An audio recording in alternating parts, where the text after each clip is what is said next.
You're watching the Action Sports Jax 24/7 network. Now it's time for the Brent and Austen Show. There's a look at OTAs from Monday for the Jacksonville Jaguars, and they'll be out there a couple more times this week. We'll be out there Thursday with the Jags. Got a lot going on right now, as mentioned yesterday. Travis Hunter week here with Action Sports Jax as we start to unveil that last night on CBS 47, Fox 30. More of that coming today and tonight on TV and all week on TV, and more on actionsportsjax.com as we're going to unveil it all. We actually have a conversation that we're planning today with Tony Baselli that won't be played until July. We'll tell you more about that coming up down the road. And then Thursday, we get all the assistant coaches along with Liam Coen and some players. So a lot happening in Jagland as we head into the summer here in the month of June and get ready for a big break and then, back at it and then the real football starts. It's funny, I was thinking about this the other day. I haven't, and I don't even know. Now I'm starting to get a little bit nervous about even the training camp. I like going to training camp practices. I like going to OTA practices too, but I really like going to training camp practices because that's when it starts to feel real. I've at least grown accustomed with this show last year and right now that, okay, if I don't go to an OTA because it's right in the middle of the show, I can't make it. But I'm starting to think, like, if this schedule exists the whole time, I'm skipping out on some of this show for you guys are going to have to hold down the fort in August, and I'm going to some of these camp practices. Like, I got to see some of the practices. So I can't just not go to a practice ever. And I've been missing them because of the timing or because, like, I had something else or out of town or whatever. So there's been various reasons for these. Like, I can't go Thursday. It's at, like, 9 o'clock to 11 o'clock. Monday was 9 o'clock to 11 o'clock. I don't like not being there at the Jags. I got a problem. You got a problem. What are you going to do about it? Well, I told you what I'm going to do about it. If this is going to be the schedule, I'm skipping out the first hour of the show, or I'm just going to do the show from, like, my truck and sweat my ass off at the stadium, like, all August. Like that, I might just set up shop. I doubt they want me. A room well, I could probably, but I don't know if they want me there all the time. I could do that one-off. I did that last year. So, but I was thinking about it. It's like, damn, this is weird. Like, again, we over-talk about, I don't even know if that is a thing, about OTAs. That's what OTA stands for, over-talk about. Over-talk about. That's good. We just landed on that. There you go. We over-talk about the OTA. Yep. No doubt, right? Come on. Everybody thinks there's going to be 6 starters in the. It's just funny, right? It's just like, and we know that, we say that, so that's really what got me thinking of. I was like, I think I went to, like Liv was there yesterday, and you'll hear her Travis Etienne conversation in just a bit. And but I went to John Shipley. Shipley does some like observations, and so we have Shipley on the show from time to time. And so I actually like ran into that on Twitter yesterday at some point, like last night. Mm-hmm. And I was like, yeah, I don't really know what the hell happened at OTAs. So I'm going to see what Shipley thought. Okay. And Shipley was fine in his observations, but it's also like OTA observations. You can kind of tell, like, that's what we have. Yeah. Used to be like what I used to do a lot of, now that I've been here 17 years, I used to tell like a lot of stories in OTAs. So we'd get a guy, we'd do a story for TV. And then what I found myself doing is doing those same damn stories all over again in training camp. Oh, yeah. I'm like, what are we doing here? Like, we're doing the same stories basically twice because it feels like they're more timely now that the season's starting. And so we kind of stopped that. And now we do like interviews and the one-on-ones, which is a nice opportunity, or at least they're smaller group settings.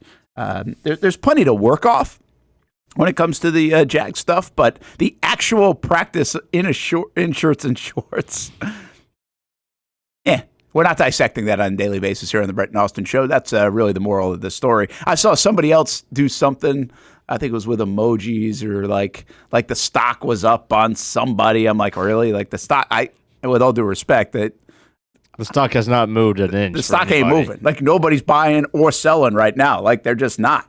Nobody's buying or selling off an OTA practice. It ain't happening. So I got that problem. You got a different problem. When you ask me before I sit down on the show today if I have plants in my house One, I didn't know where you were going. Are you trying to say I'm like drug trafficking? Oh, no. Are you trying to say that I am like, did I sound stuffed up and allergies? Like, am I allergic to something in my house? But no, then this shifts over to, you just got married and you've got some interior decorating going on. Yeah. I got a lot of, Brent, I mean, look, it looks good, but not a piece of sports. Like, if you walked into my apartment right now, you would be utterly shocked to know that somebody in there has even any idea of what a football is, much less works and talks about it. We got all kind of decoration. I don't even know, Brent. I mean, I don't even know what half this stuff is. And then we get the idea, or not me, obviously, of, hey, why don't we go get some plants? And here's the problem. So Sarah never had Facebook before. And then she's about to start this, she's about to start a class at UNF. And, when I was in school, it was like group me. Everybody in the class would get a group me or whatever to make sure that everybody was on the same page. Well, they do. So we do it in the travel ball world, too. Exactly. So they do a Facebook group, though. So she's got to join a Facebook. She's got to make one so she can join the group. Well, it didn't didn't take long for her to find out that Facebook Marketplace existed. And then we went downhill from there. Brent, I had to go meet up with some lady in Jack's Beach, and I had to get a crash course of different plants and what their name was, how often they get water, where in the room they can sit and not get too much sunlight, what time of the day. Yeah, it's a really good question now that you bring it up, though, because I don't get it. Yeah, but apparently it's a huge thing. Like in the windowsill, half the apartments in our building have plants, and apparently we're going to be added to that number now. So in your apartment building? Yeah, everybody's got plants. So it's a thing. Like It's like, if I can't have a pet, I'm gonna get a plant. Like, what? I think in an apartment complex, I'm gonna try to make some sense out of this. That you can't like have your outside plants, right? Like you can't go get a palm tree, or you can't go plant like a tomato garden or whatever you do. I don't know, but so you don't really have that real estate to do it. So maybe this is like your little foray into that. In a decoration, it's easy, cheap decoration, right, in the windowsill area. I mean, semi-cheap. But so like I kind of don't. I remember even growing up. You do the whole like sunflower in the windowsill thing. Like that was like in 3rd or 4th grade. Like that was a thing, I felt like. So I kind of get some of that. What I don't understand, and you're right though, there are a lot of people that just flat out have plants in their house, like real things or fake things. Yeah. So are these real or fake? They're real. Yeah, they're real. Like it's like $80 for a plant. Yeah, I don't get that. Hammy's Burner says, I'm a plant father myself. Okay, easy now. Okay, your dad to a plant? My girl don't take care of them at all. It's like, what do you do with them? You water them like one of the plants that we got, you water once a month. She literally said, if you forget about it, it still won't die. It's one of those plants. Nice. That's good. Well, it's good, but that's why I don't have a dog. It's like, what's the point? I wouldn't be a good dog owner either. So, but at the plant, you only got to water once a month. I can probably do that. Yeah, I can do it. I can handle that. So here's my thing about plants. Like Steph, well, nobody really likes bugs. And Steph really doesn't like bugs. So don't you get some insects with the plants? Like, isn't it attracted to it? Can't you get some, especially here in Florida, where you're going to get stuff in your house, from ants to other things? Doesn't that invite more of those kind of things into your home? I would think. I would think so. Well, you're going to find out. I do. Maybe Samby's Burner can tell us. Maybe. Speaking of, I pulled out an old James Gladstone yesterday, and Steph and I are going for a walk. Uh-huh. And, and she's kind of like, guess what season it is? Yellow fly season. right? Steph hates the yellow flies, hates them. They like her, so hates them. So she's I was like, hey, you want to go get? We had already gone for a walk like in the morning, but we're like trying to be really good right now, so take advantage of this time. And it's like, hey, we can go sneak another one in. And she's like, because she's like literally afraid of the yellow flies because at night they come out like around 7 o'clock, 7:30, whatever, 8 o'clock.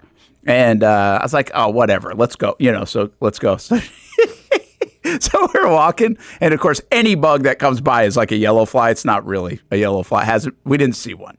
She's like, you can hardly see her face. She's ducking for cover. No, I mean, she's like, she got a hoodie on, and she's like, you would have thought it was 24 degrees outside. And so I said, did you see the hunt? Yeah.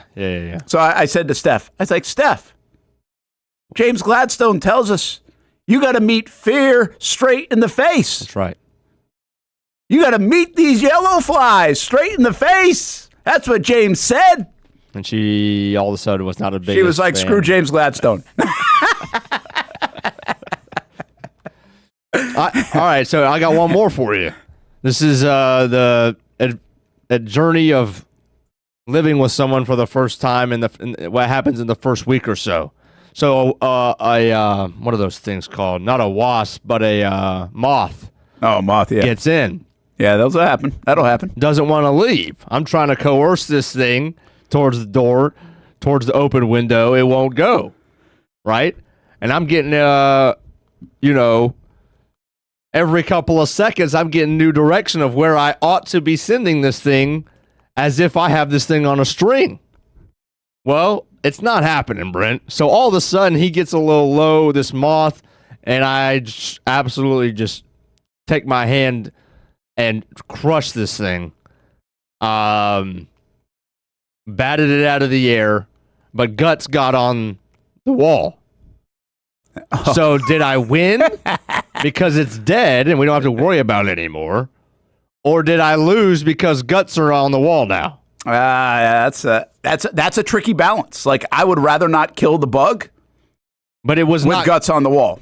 But it was not going to leave the house. At one point, it went into the air vent, stayed up there for a couple seconds. How long was this journey? Checked out its surroundings. It was not as long as when I had that mosquito in my car the entire drive up from Orlando to Jacksonville, and it kept giving me fits. It was probably 5 minutes. So, yeah, that's a good question. After 5 minutes, I've got death has to be coming into the equation. The only thing is, like, if you get a yellow fly or something like that, and it doesn't matter, guts galore, it's cool. Like, killing a yellow fly is like a crowning achievement in our house. Okay. But the moth, I don't know, like the moth, like it kind of splinters too, doesn't it? Like like the wings of the moth and everything kind of seems like it goes everywhere. How much does a moth have in terms of guts? Can't be that much, can it? Well, there was a significantly more than a fly would be. Yeah, I guess that's true. Yeah, I think you kind of lost. Dang it.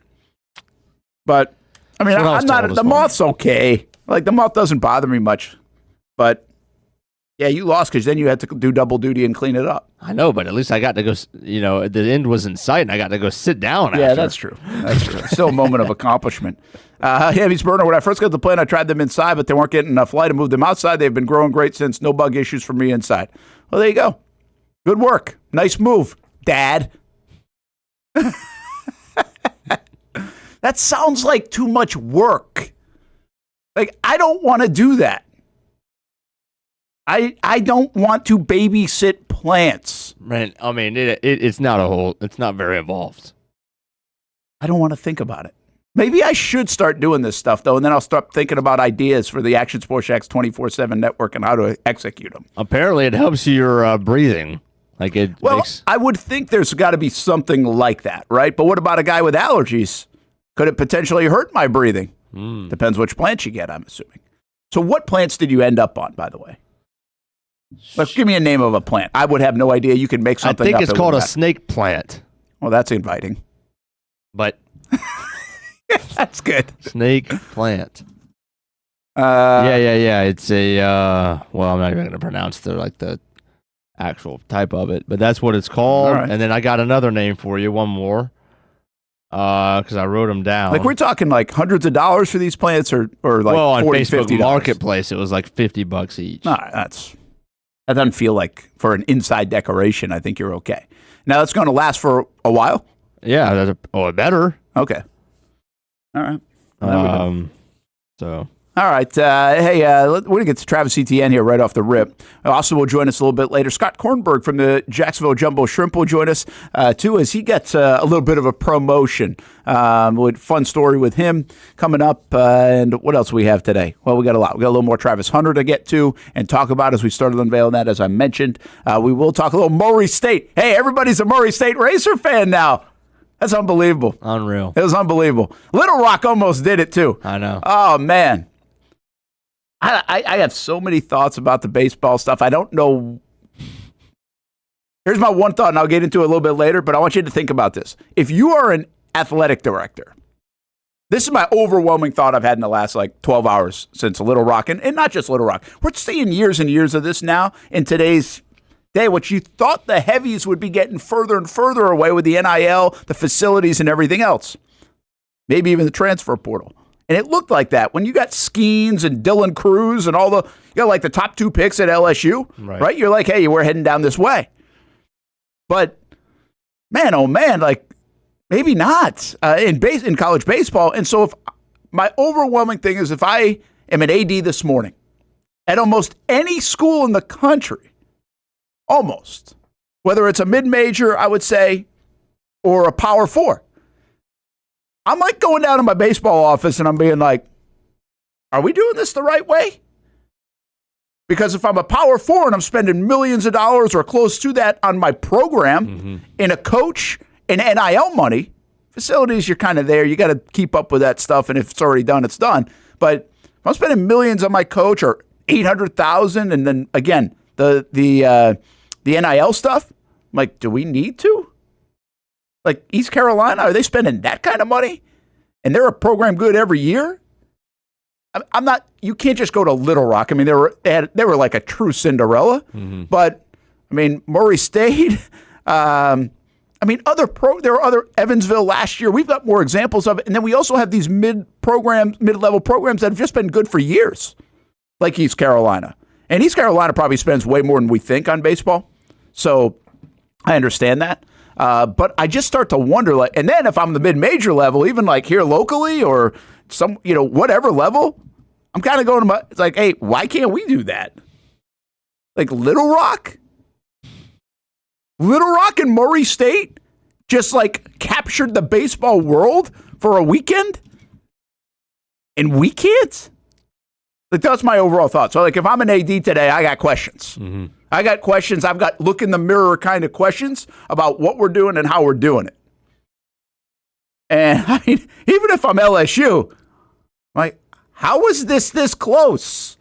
Well, Brent, I know baseball's close, but how is this close? I mean, they waited till a 7th game to throw that kid that they threw that was awesome last night, the Evans kid.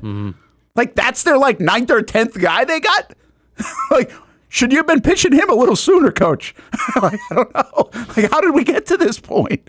I mean, they literally are rolling dudes out at Little Rock. With all due respect to them, because I love what they did, that look like they might play for a middle school team around here.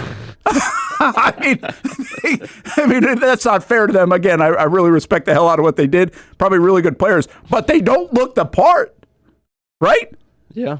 I mean, they don't look. It's like, wow, they're good baseball players though. They found them, and guess what? They don't look like. How can I fit in the shot?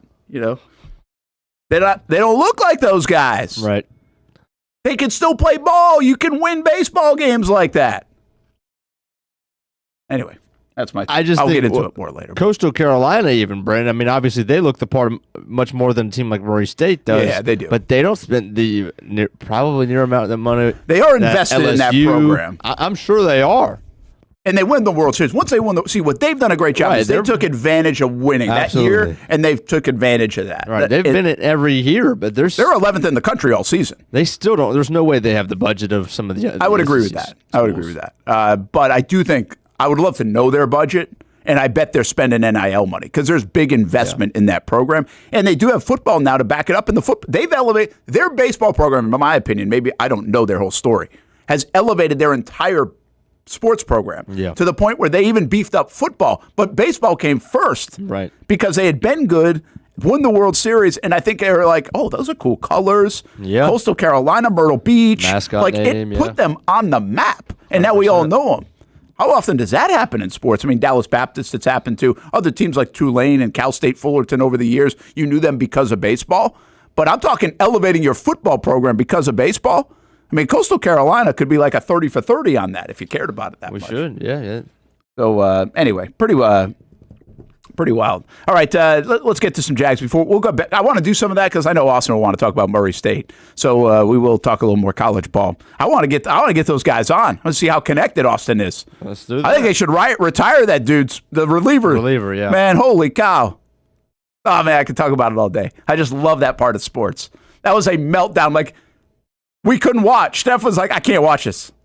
She didn't want me to flip it back on because you knew they were going to lose. Yeah. And they didn't lose.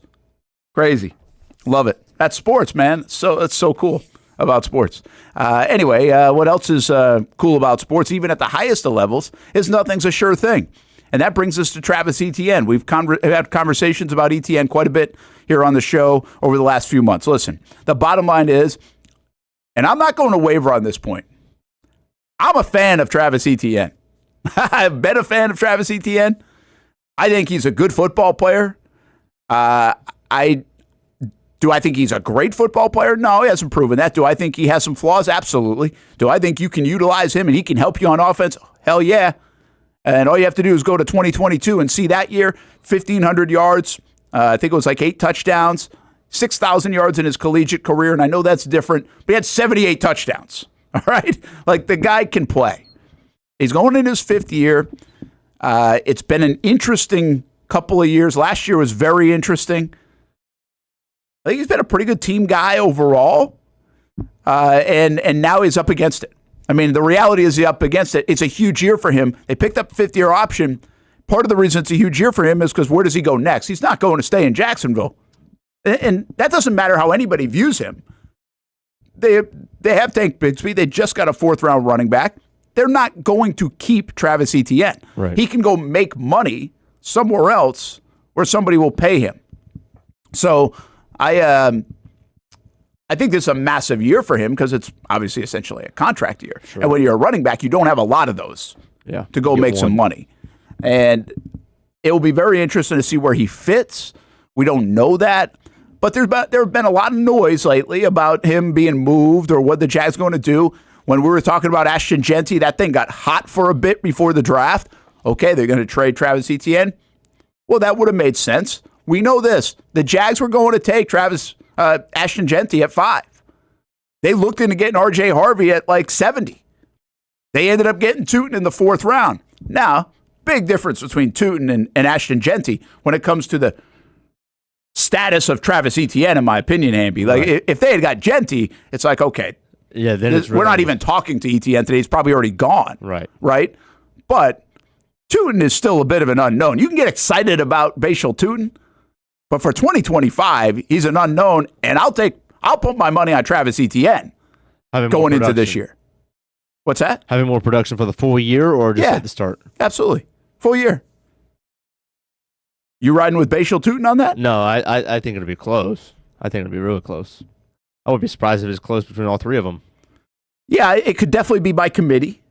I get it. I hope that all 3 of them have about 500 yards at the end of the year. But so I would say this. Here's my view on Etienne. I think the Jags need him. And they need him to be good. If they're going to do some of the things that they want to do and they have the ability to do with this roster in this division this year, right away in year 1 of Liam Coen, I think they need him to do well. You don't seem to think that. I just think that at this point, I feel like he's easily replaceable, Brent. I feel like I like him.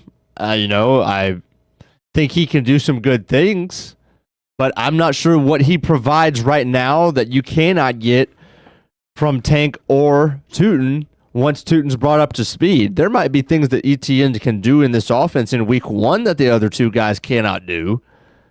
But by the end of the year, I don't think there's going to be anything that Etienne does that Tootin cannot. Really? As long as Tootin is holding onto the football, why can't Tootin do the jet sweeps and catch the ball in the backfield in the screen game like Coen talks about using Etienne with? That's the same thing. If he were asked about Tootin, I feel like he'd give you the same answer. Yeah, listen, I think they have hope in that. They obviously now have their guy invested a bit, but he's still a 4th-round pick at the end of the day, all right? He's a 4th-round pick. And I get it, but so was both guys that the Bucs used last year. Rashad White the year before, and then Bucky Irving last year. Yeah. Hey, J.S. Torres, welcome to the show. Maybe you should go rewind the show and see if it's all about football. We just talked about plants, college baseball, yellow flies, moths, and now we just started talking about football, J.S. That's You're a little late to the party on the potpourri of topics, but more to come in just a little bit. Welcome to the show. Hang out with us. We do talk a lot about football, too. I'm not going to deny it, but there's a little bit of everything on the show. Yeah, I don't think... I just look at 4th-round, and maybe I'm scarred. I look at 4th-round picks, and I'm like, I'm not counting on anything from a 4th-round pick. I get it, but what does Etienne provide you that you are not going to be able to get from Tank or Tootin? Well, he provides you a hell of a lot of experience. Not Tank-wise. I mean, Tank's now built some of that, but from a Tootin standpoint, you're so far ahead with experience, and he's got proven production in the NFL. Like I'm always a guy that I think you have to show me that you can play in the NFL. I will ask this question. It's never really a good answer, so it's not a good question probably. But I usually will ask a younger player, like, when is it, it might be in August, might be in October, that you feel like, okay, I can play in this league?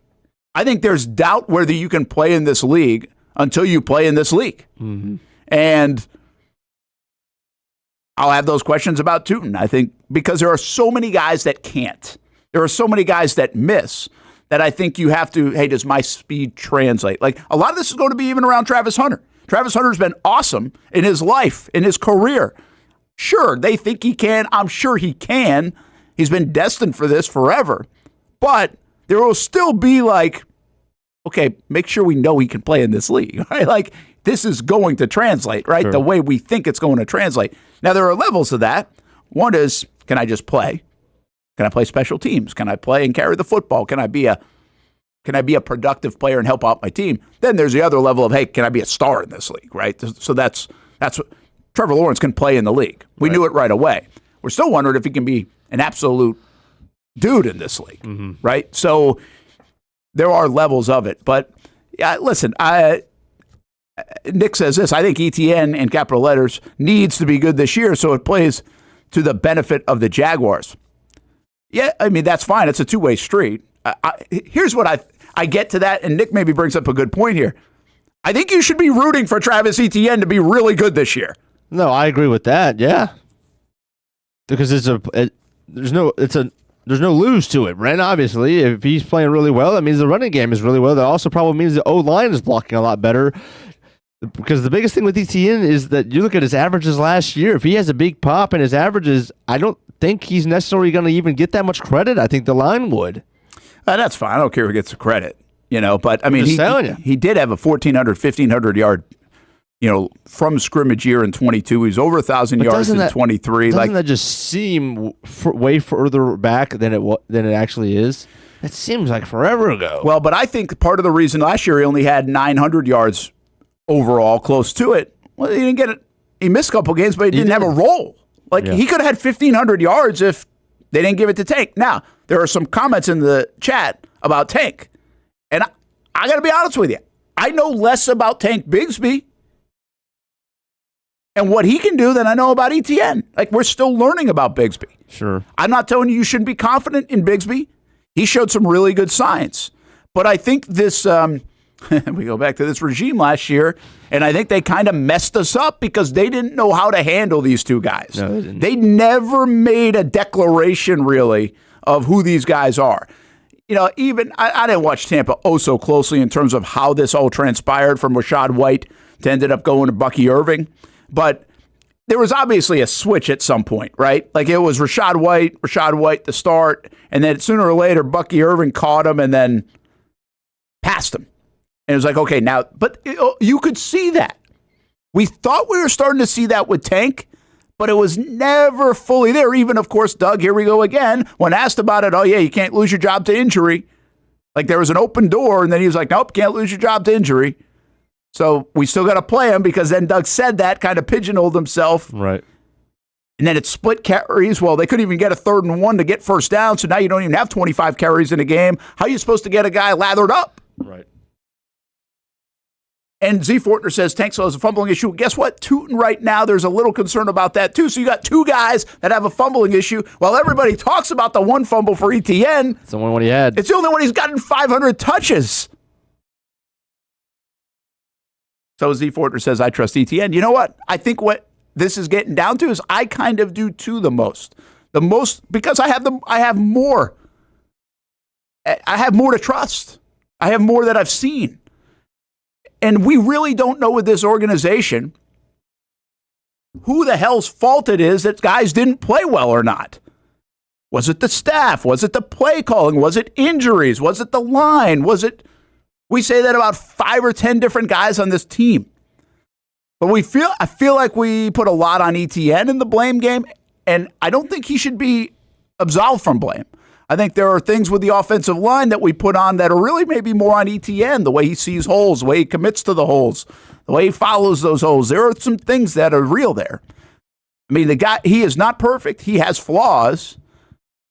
I just go into the season thinking, you can say all you want about Etienne, and he was probably this close to being out of here. Right. But I do feel like anybody who thinks is rooting for them to trade Etienne, I think is out of their mind.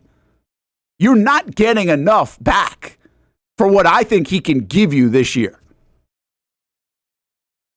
I might be wrong. We'll find out. I'm with you there.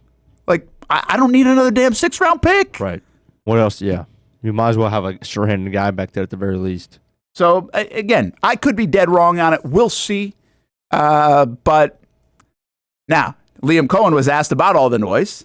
And the noise, too, let me say this before we hear from Liam Coen. The noise was appropriate to some degree. I mean, the Jags have all but said they were picking Ashton Genty if they didn't get Travis Hunter. Well, if they're thinking that we're going to upgrade our running back room with R.J. Harvey or Ashton Genty and now Tootin, which was obviously something that they did not shy away from in their transparency. But by doing that, they told on themselves a little bit that they weren't completely happy with their running back room. So the questions of that are fair, just from a logic standpoint.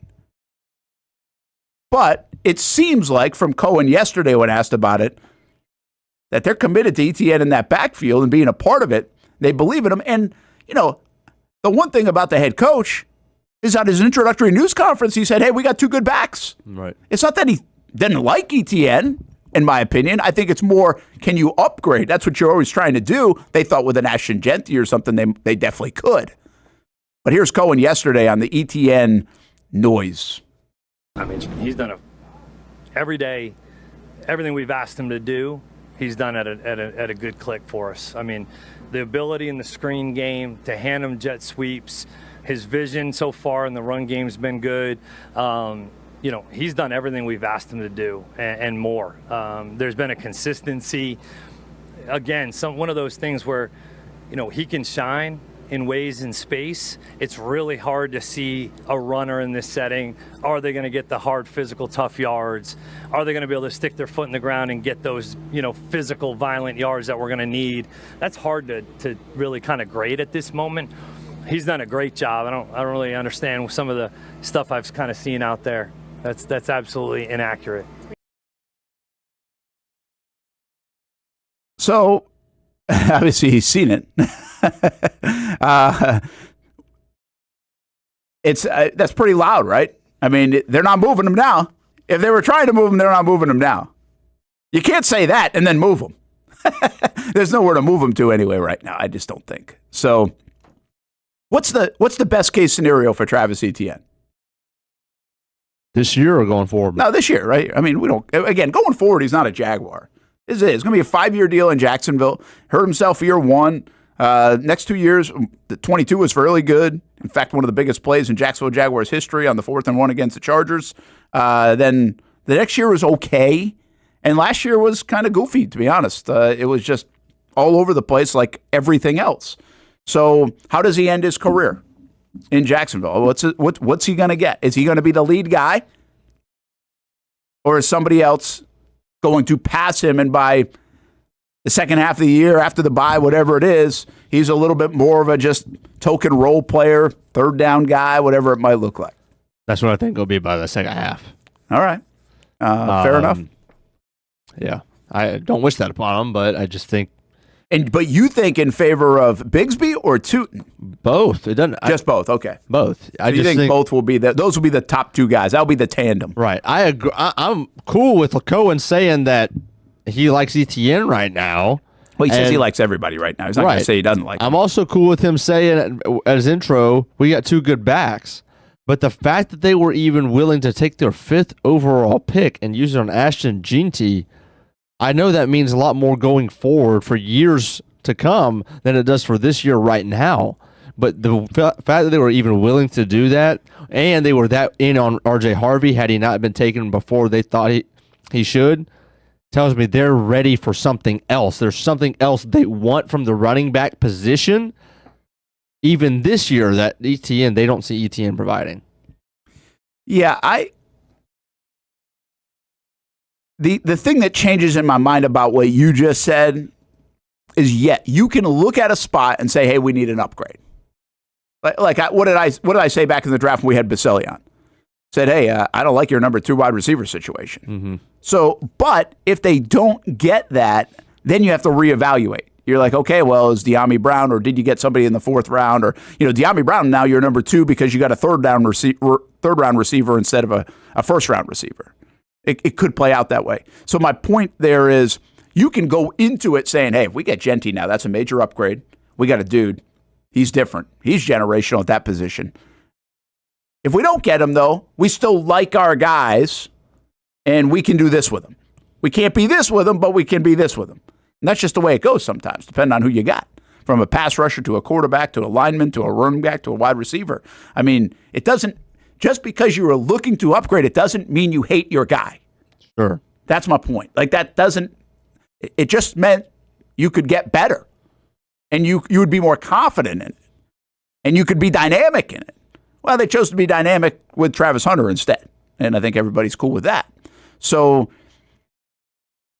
I think it's fascinating where this all ends up with Etienne. But I'm telling you, I believe they need him. And obviously he needs a good year for the future of his playing career. Mm-hmm. He's not going to just be gone, but to get paid in that position, and you don't get paid, you don't have too many chances to do that. I think he's got plenty of game left. I look forward to seeing Etienne play this year because I think he might be. You want to carry chips? And I don't think we've seen this from Etienne. I think he's a little happy-go-lucky. I think I don't know if that's the right way to say it. I don't want to label him too. It's going to sound real negative. Almost too easygoing. I think this is going to sound really negative. I feel like sometimes he should get pissed that Bigsby was getting carries. He's almost too good of a teammate in that respect. I feel like he needs. I said this months ago on the show. I feel like his chip needs to get bigger. And he needs to play with an edge and an attitude. This is my running back room. Give me the damn ball. That's what you kind of want out of a running back. I think he's almost too team guy. Rooting on Bigsby, and it's great. It all sounds good. And I don't know if that's always the case behind the scenes. I don't need you pouting. But I want you to want the ball and have an attitude about that at that position. And I think this year we could see that because there's a lot on the line for Travis Etienne. He gets a second opportunity, if you will, because they didn't draft Jeanty here in Jacksonville. So we'll see. We'll have a conversation with Travis Etienne. Olivia Tassley catches up with him at practice yesterday. Let's hit a break, and when we come back, we'll have that conversation. Some pretty direct questions, by the way, about all of this, and we'll see how he answers those when we come back. Brent and Austen Show on the Action Sports Jacks 24/7 network. So did you know they use a harness for? Look at this. Would you want to be the guy in the foreground here when you're doing the Madden cover? This is like straight out of a play. Who's in Jarian Jones's uniform? Good question. I was surprised that they had that uniform on. Were you? Yeah. Because you can't see it at all. Right. They just photoshopped out the numbers. I had another question about Saquon Barkley. Maybe you know the answer about the Madden cover, and I'll ask it when we come back on the Brent and Austen Show on the Action Sports Jacks 24/7 network.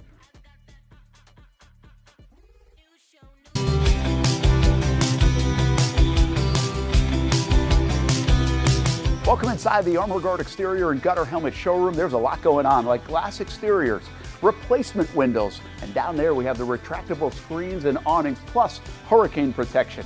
Let's talk more about those gutters, and to do that, we bring in Kevin. He's the owner, he's the expert. Why Gutter Helmet? Well, Gutter Helmet is truly the only maintenance-free product. It lets the trash and debris go on the ground, the water wraps around and goes inside. Unlike filters, they sit on top of the gutters, and the trash and debris build up on top of filters, which requires maintenance. With Gutter Helmet, we're going to keep you off the ladder, the most dangerous thing in your garage. With Gutter Helmet, you'll never clean your gutters again. So get off the ladder and put on the helmet. Gutter Helmet. Get a free estimate at gutterhelmetofnorthflorida.com. You can also call 904-762-7779 or visit the showroom on St. John's Bluff Road in Jacksonville.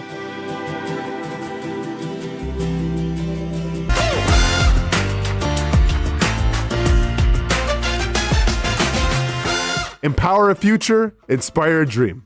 It's a bold but simple mission for the Jacksonville Police Athletic League known as Jax PAL. Help the next generation of kids in Jacksonville shape a brighter future. Their after-school programs, teenage leadership programs. There's community outreach. It's been just an awesome opportunity to be out here with my colleagues and do something good for the community. It's really been an interesting opportunity to just see everybody work together in a way that we don't normally in the office. And there's sports.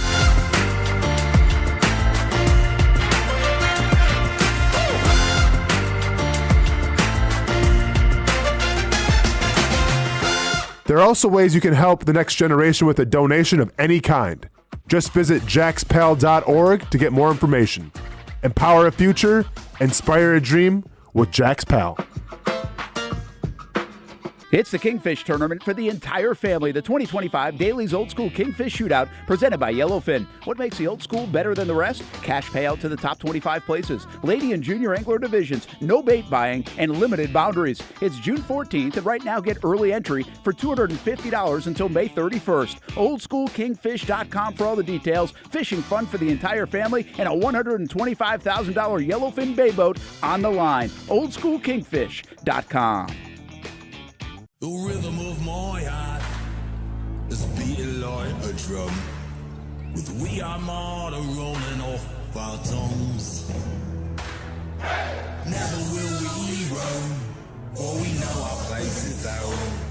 Where the ocean meets the skies, we be sailing.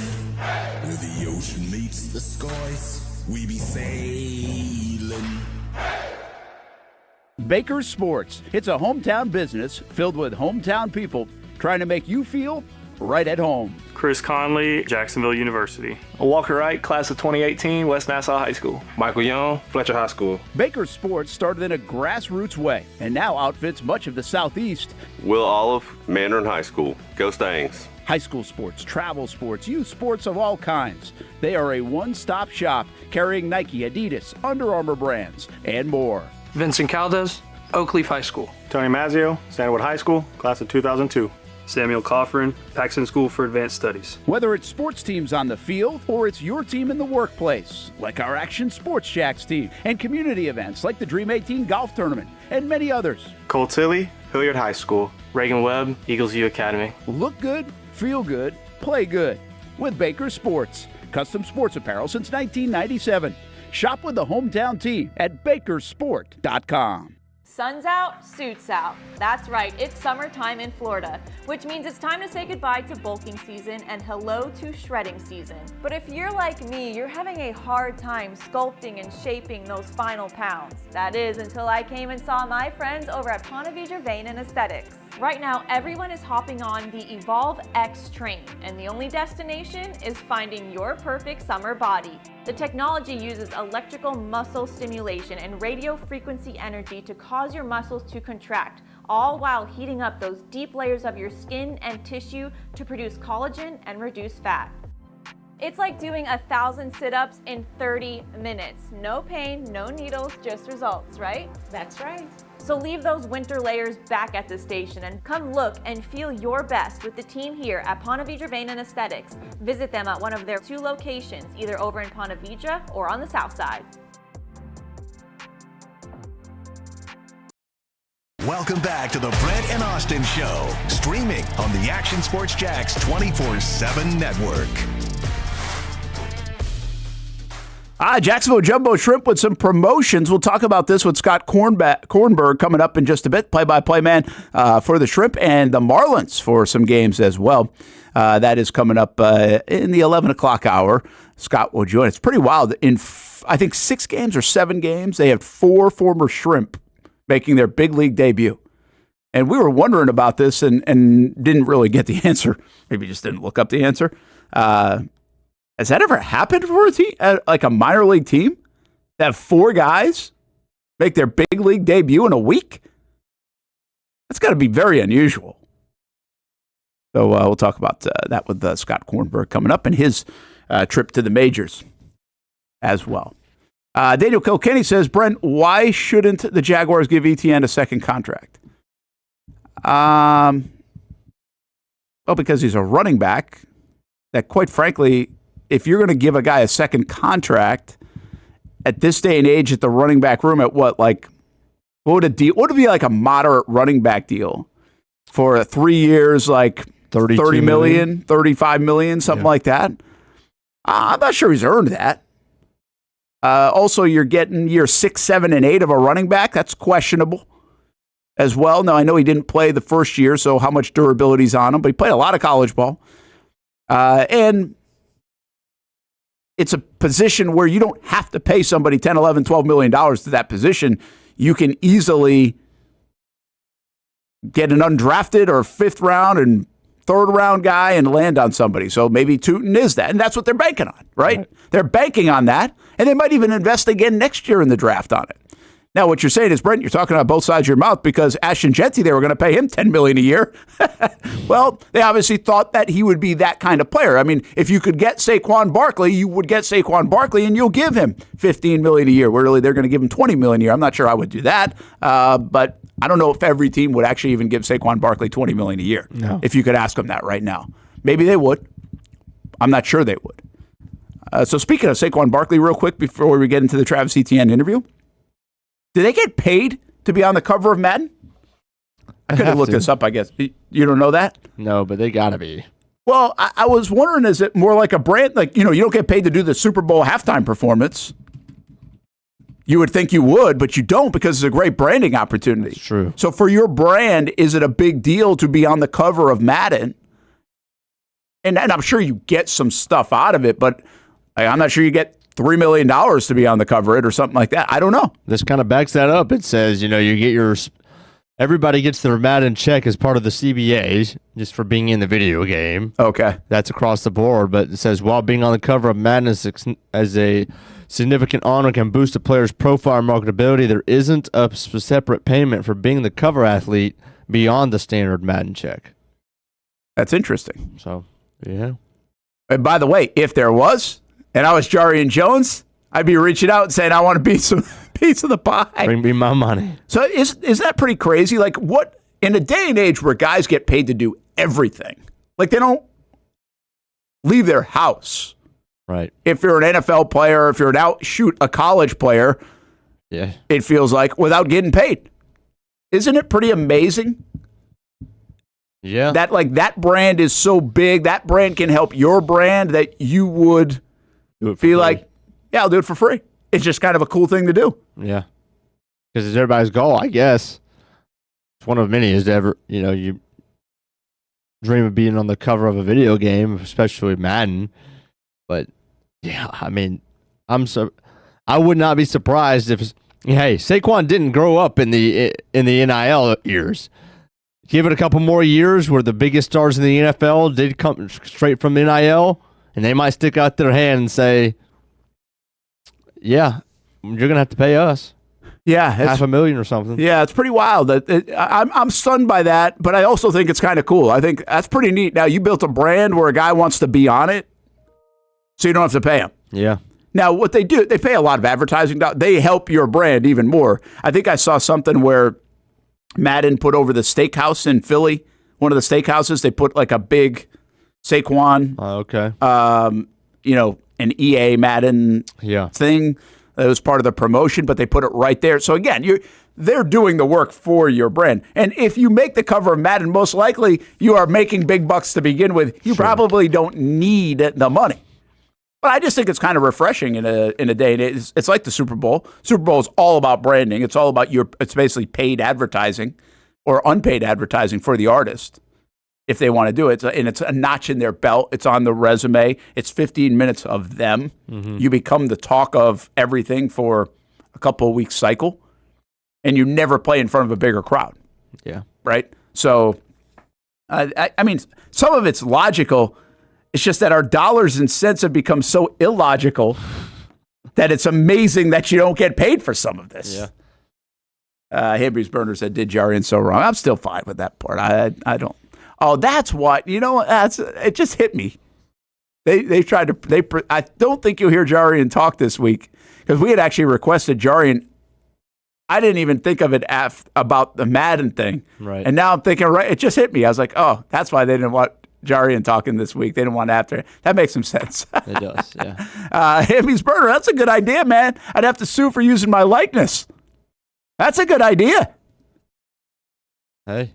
But you just said in the CBA they get paid. So there's probably something in there that prevents like something like that happening. Mm-hmm. Not a bad idea to explore, though. That's a good idea. Not that I'm a big sue everybody guy, okay? But that is an interesting idea. That could maybe get me off it. I actually did. You said they did them wrong. I don't think they did. I think they kind of protected them in that. Yeah, they took the helmet off. The Jag stuff. Which was kind of wild. In the shoot, they did use the whole thing. Well, yeah, just why not take it off then? That was odd that they could get away with the behind-the-scenes part of it. But in the actual cover, they didn't do it. All right, let's get to the Travis Etienne interview, okay? As we'll try to catch up on some of the timing before we get Scott Kornberg on in just a little bit. Travis Etienne, big story. Well, I don't know if it's a huge story, but yesterday coming out of camp, we got a chance to talk to him. Olivia Tassley catching up with him, along with some others, and also Liam Coen adamantly, as we told you about in the first part of the show, denying that, they're moving them or anything else. Travis Hunter's part of their room, and he's going to be part of this offense. I believe he's going to be a big part of this offense. I believe they need him to be part of this offense. Can he duplicate 2022? Can he get back to that? And that was pretty much the central focus when it comes to some of the questioning yesterday after the OTA. I know your name's popped up a lot this offseason. Do you listen to the outside noise, or are you just focusing on what you can do, what these coaches want you to do? I just focus on what I can control. I mean, outside noise, name popping up, I feel like me worrying about that, I feel like I can't change none of that, honestly. So I feel like it's just a waste of my energy to even worry about that.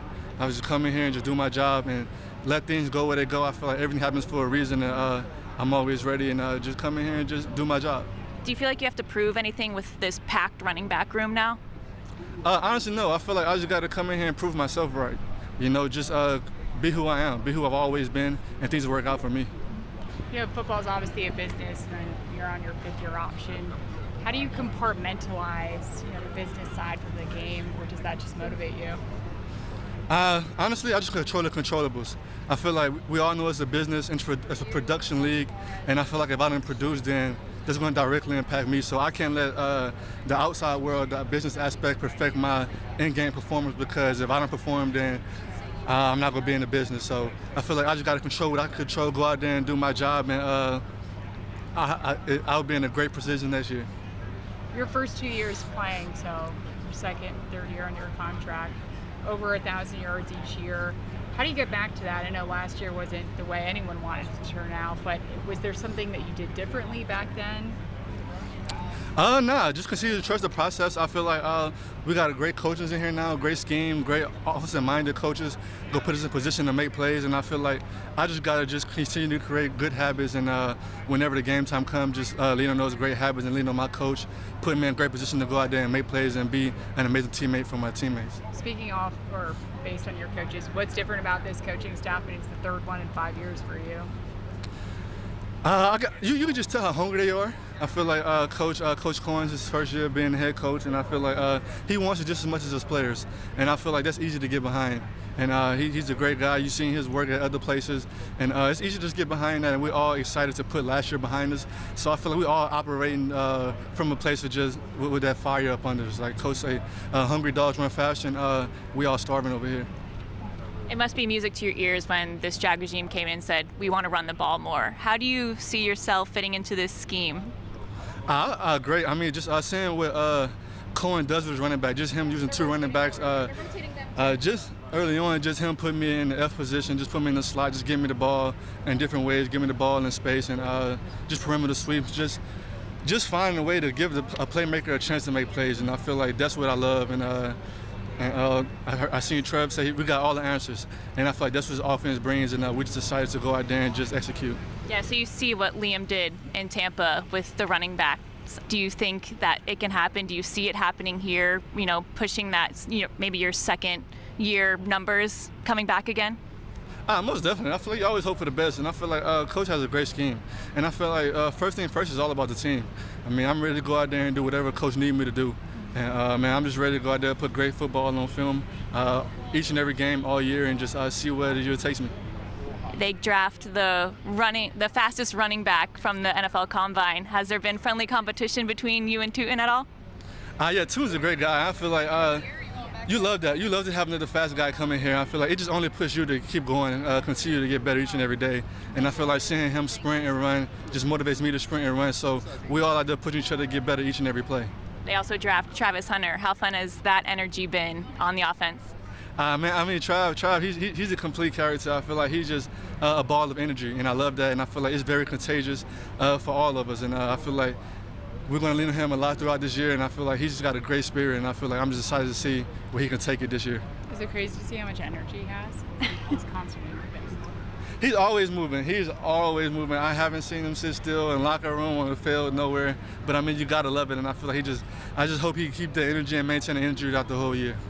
Do you feel old? I mean, you're fifth year in the league now. You're like a veteran. I mean, do you feel really old compared to these younger kids? Honestly, no. I feel like, and then quite frankly, like so my brother just came in. He's 20. Most of the rookies on our team came in. They 23. So I feel like they're closer to my age than my brother. So I feel like my brother was coming in here, guys that's 20, 19. I feel like then I probably feel older, but now these guys are pretty much veterans when they come in here.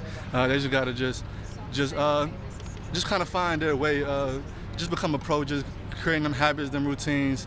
And but now they don't make me feel old at all. Then going out here, still being able to run fast and stuff. I feel like old is his mindset. I know you have Carolina Panthers circled on the schedule. Are you excited to go against your brother? Yeah, most definitely. I feel like it's a dream come true. Just to me and my brother just both been in the NFL. I feel like that's something we talked about when we was little kids. Something we always wanted it, and kind of knew it was going to happen. But I feel like it's just different. It's seeing it happen, and I mean, you can't take it for granted. It doesn't happen to everyone, and I feel like it took a lot of hard work to get here. And I'm just proud of him for chasing his dream and not giving up.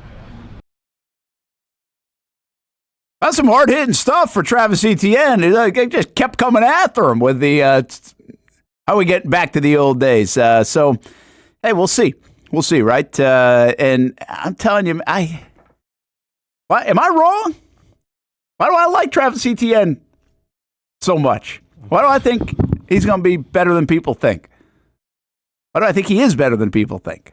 I don't know. I feel like I'm a little bit on an island there on Etienne, and I have been for a while, I guess. I've got more faith in that guy than I think a lot of people do. So we'll see. We'll see. I did like the part, like he shed a little bit of light on the offense with how they're using him. Mm-hmm. He said, hey, he's put me in a spot to make plays. In the slot, he mentioned jet sweeps, try to get me the ball. Something that I just don't think they did enough of in Doug's offense, right? Remember the lining up on the wide receiver a couple times? Like, why not more of that? We talk about that 21 pony personnel that I love. Should make a hat or a shirt out of that from Liam Coen, because to me, you get Tank Bigsby or a Tootin and a Etienne on the field at the same time. 2 out of those 3 on the field at the same time. Hardly ever saw it under Doug Peterson. I didn't get it. Why wouldn't you have both of those guys? Because you can do so much with Etienne specifically. Tank doesn't have as good of hands as Etienne. Right. But you can do so much with Etienne, and now you get Tootin in there, and you can do more with him too. So I just didn't understand why they didn't utilize these guys better in Doug's scheme. Yet, I don't think we should forget the 2 things that Tank and Etienne bring to the table that maybe surprised us.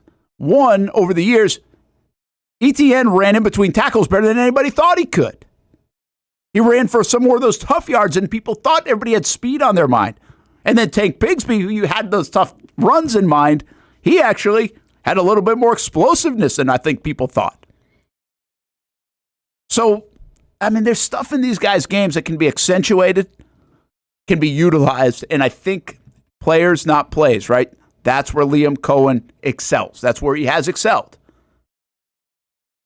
Let's not just send Travis Etienne to the sideline yet, folks. I think they could really utilize him in this offense with Liam Coen and the Jaguars in the fall, and it could be all right. Hey, let's do this. Get on back on track. We got Scott coming in.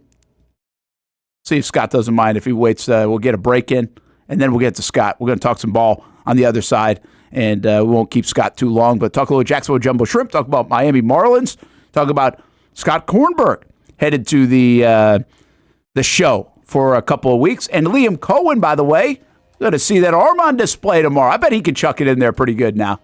That old quarterback, he can still throw it. He's young enough.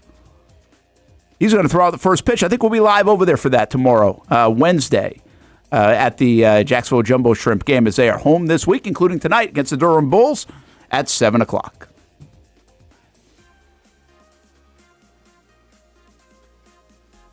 When it's time to get a new car for anyone in your family, just remember, nobody but Nimnick, the #1 Buick GMC dealer in Jacksonville. Get the latest price breaks on 2023 and 2024 models or the newest 2025 vehicles in the showroom on Phillips Highway, or shop online at NimnickBuickGMC.com 24 hours a day. GMC Sierras, Yukons, and the redesigned Acadias, or get the all-new redesigned line with Buicks. It's nobody but Nimnick, and part of the reason why is this is a first-class buying experience here at Nimnick Buick GMC. You're not just a customer, you're a friend. This is about getting a vehicle that best fits you and getting you on the road, and also helping you and your family down the road.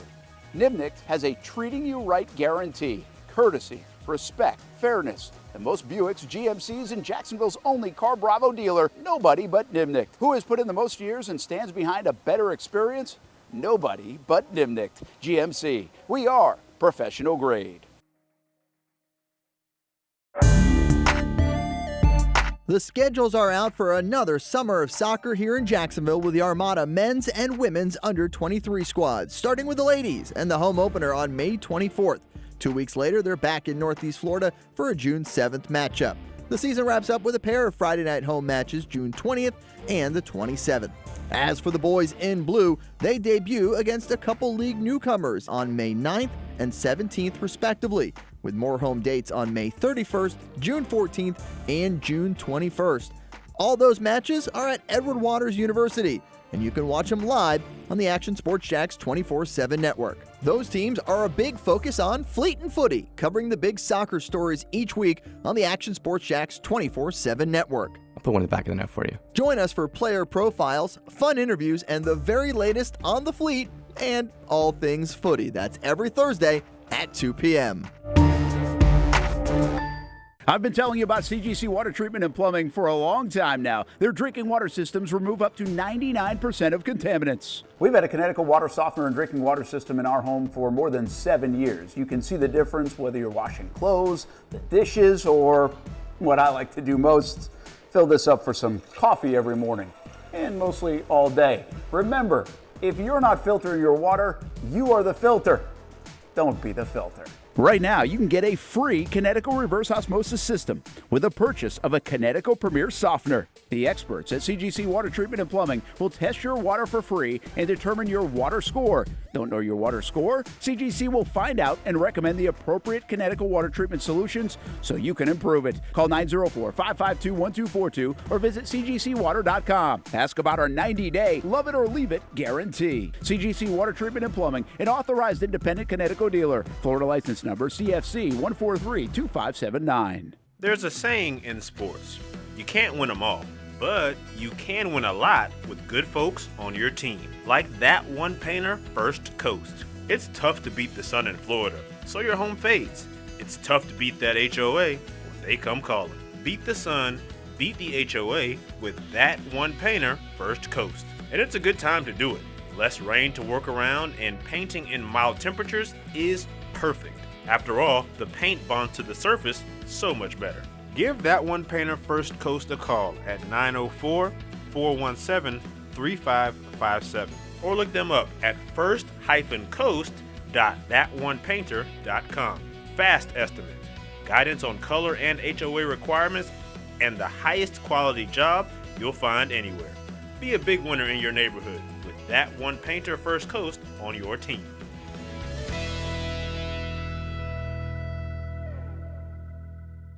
It's fast-paced. Hands off on first down, and there goes Edward Vander. High fly. Wide open receiver. It's caught. Action-packed. Weekend fun.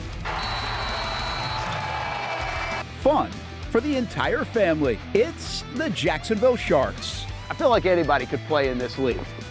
It's gotta be like backyard football, right?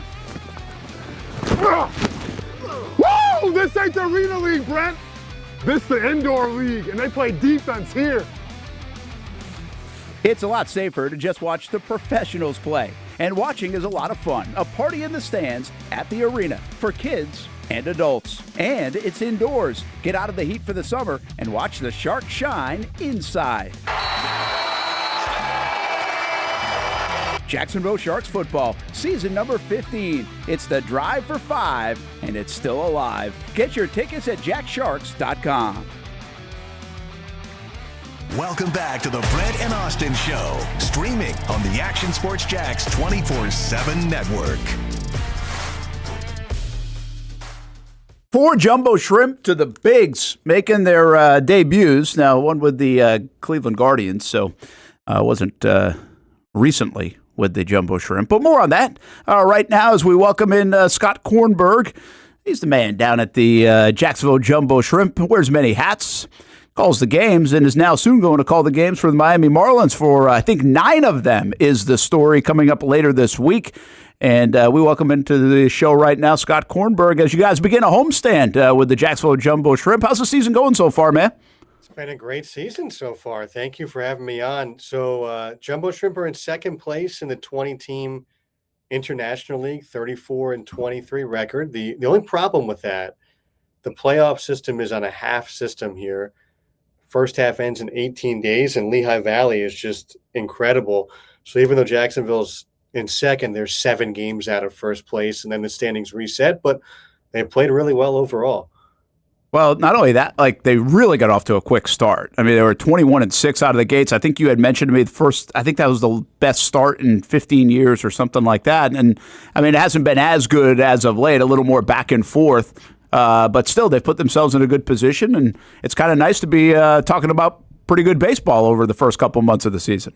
It's been a little bit, a couple years since this team was really good. So, 21-6 was the best start in recorded team history. We only have records going back to 2005, but that was number one. Even right now, I mean, at 34-23, it's their best start since 2010 when they won a title. So, if you really like a fun style of baseball, this team does it.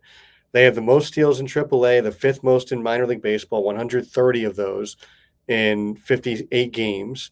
And they play really good defense. They pitch really well. The hitting has been the tough part, but you mentioned those promotions. That's a big reason why we've lost a lot of guys to the Marlins, which is a great reason. And some of our bigger bats are actually a little bit hurt right now. So hopefully on the mend and coming back soon. But they run the bases like crazy. It's a lot of fun. They had a sacrifice fly on Sunday on a pop out to the shortstop, which was wild. Wow. Yeah, that's good.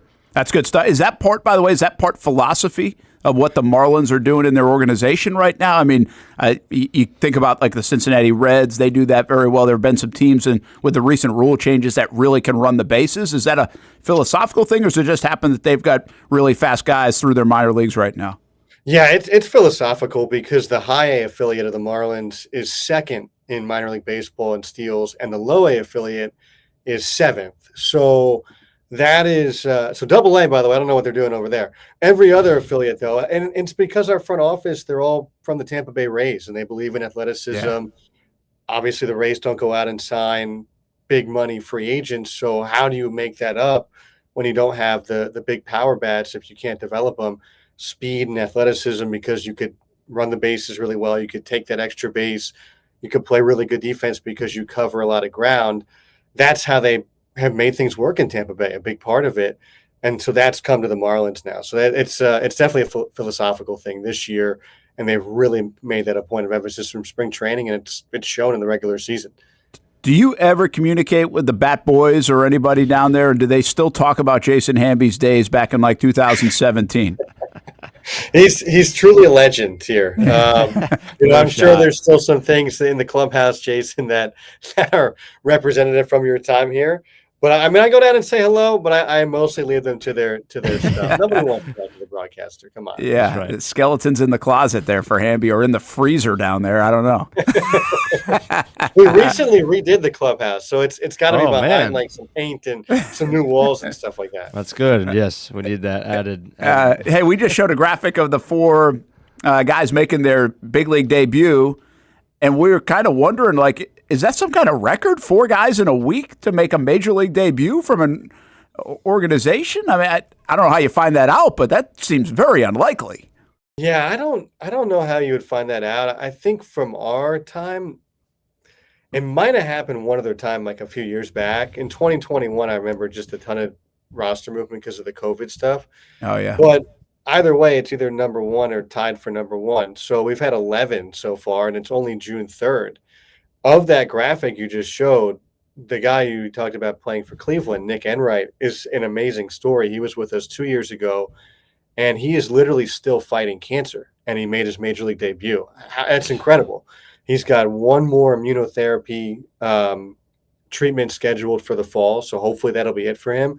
But when he was here, he was picked by the Marlins in the Rule 5 draft in 2022, which meant in theory he would have to spend the whole year on the major league roster. But literally about 10 days after he was drafted, they found out he had Hodgkin's lymphoma. And so he was doing treatments in the wintertime. He was doing treatments during spring training. He didn't start the season with the Marlins, so they sent him on a rehab here while he was still doing stuff. Ended up not making the team, but I just think he's an incredible story, literally still fighting cancer. That is an amazing story. And you get to know these guys like that in their backgrounds, in their stories, and you get. I know you're doing your podcast. We just highlighted with Action Sports Jacks. Marcel Robinson did a nice story on that. But I mean, that's pretty easy guy to root for anybody. But that must kind of hit home, right? When you get to know some of these guys, and even though he's not within the organization anymore, I can kind of tell like that was going to be a memorable one for years to come. Yeah, how do you beat that, right? Yeah. I think anybody. First off, everybody's affected in some way, whether you have cancer, whether you know someone who's had it, right? It's a cliche, but it's true. And that one's so relatable. Obviously, the other guys on that list, none of them are really big name prospects. They scrap their way to the top. And I think that is something that everybody can relate to. We all think about some of the first round picks that we've had who've come up, who have made a lot of money, and they were, we had one of those guys who was a big prospect for us in April, at Augustine Ramirez, who very well might win Rookie of the Year in the National League.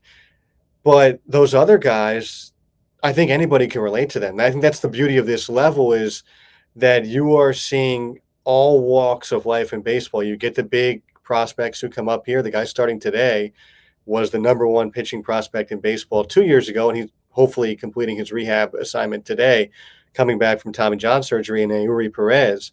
You get the guys who are hanging on. They were in the major leagues at one point, and they're trying to find their way back.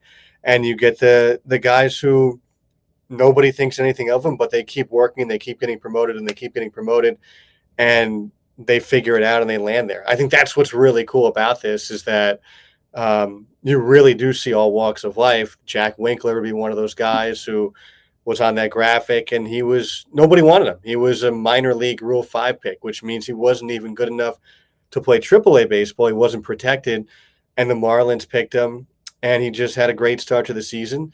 Victor Mesa Jr. was from Cuba, literally came from very, very little to the United States, and he went to McDonald's one day in Miami after he defected, and he was so embarrassed he couldn't speak English. It inspired him to speak English and eventually become a citizen. He got his citizenship last offseason. So there's really, really neat stories with all these guys. I'm very lucky that some of them do, in fact, want to talk to the broadcaster and share that stuff with me. Yeah, we probably should be telling more of them. There's so many of them. But you have your own pretty good stories.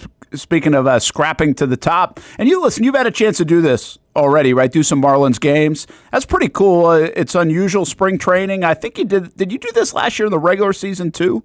I did. Yeah. I did 8 games last year. So that was my first in the regular season. And it was, this, both you guys in this industry. That's everybody here. We're grateful to be here, right? This is a good spot, but we don't ultimately want to be here. We want to be in the major leagues, and it was a dream come true. That's pretty awesome. By the way, this is kind of like a promotion then you get, because now you get 9 games.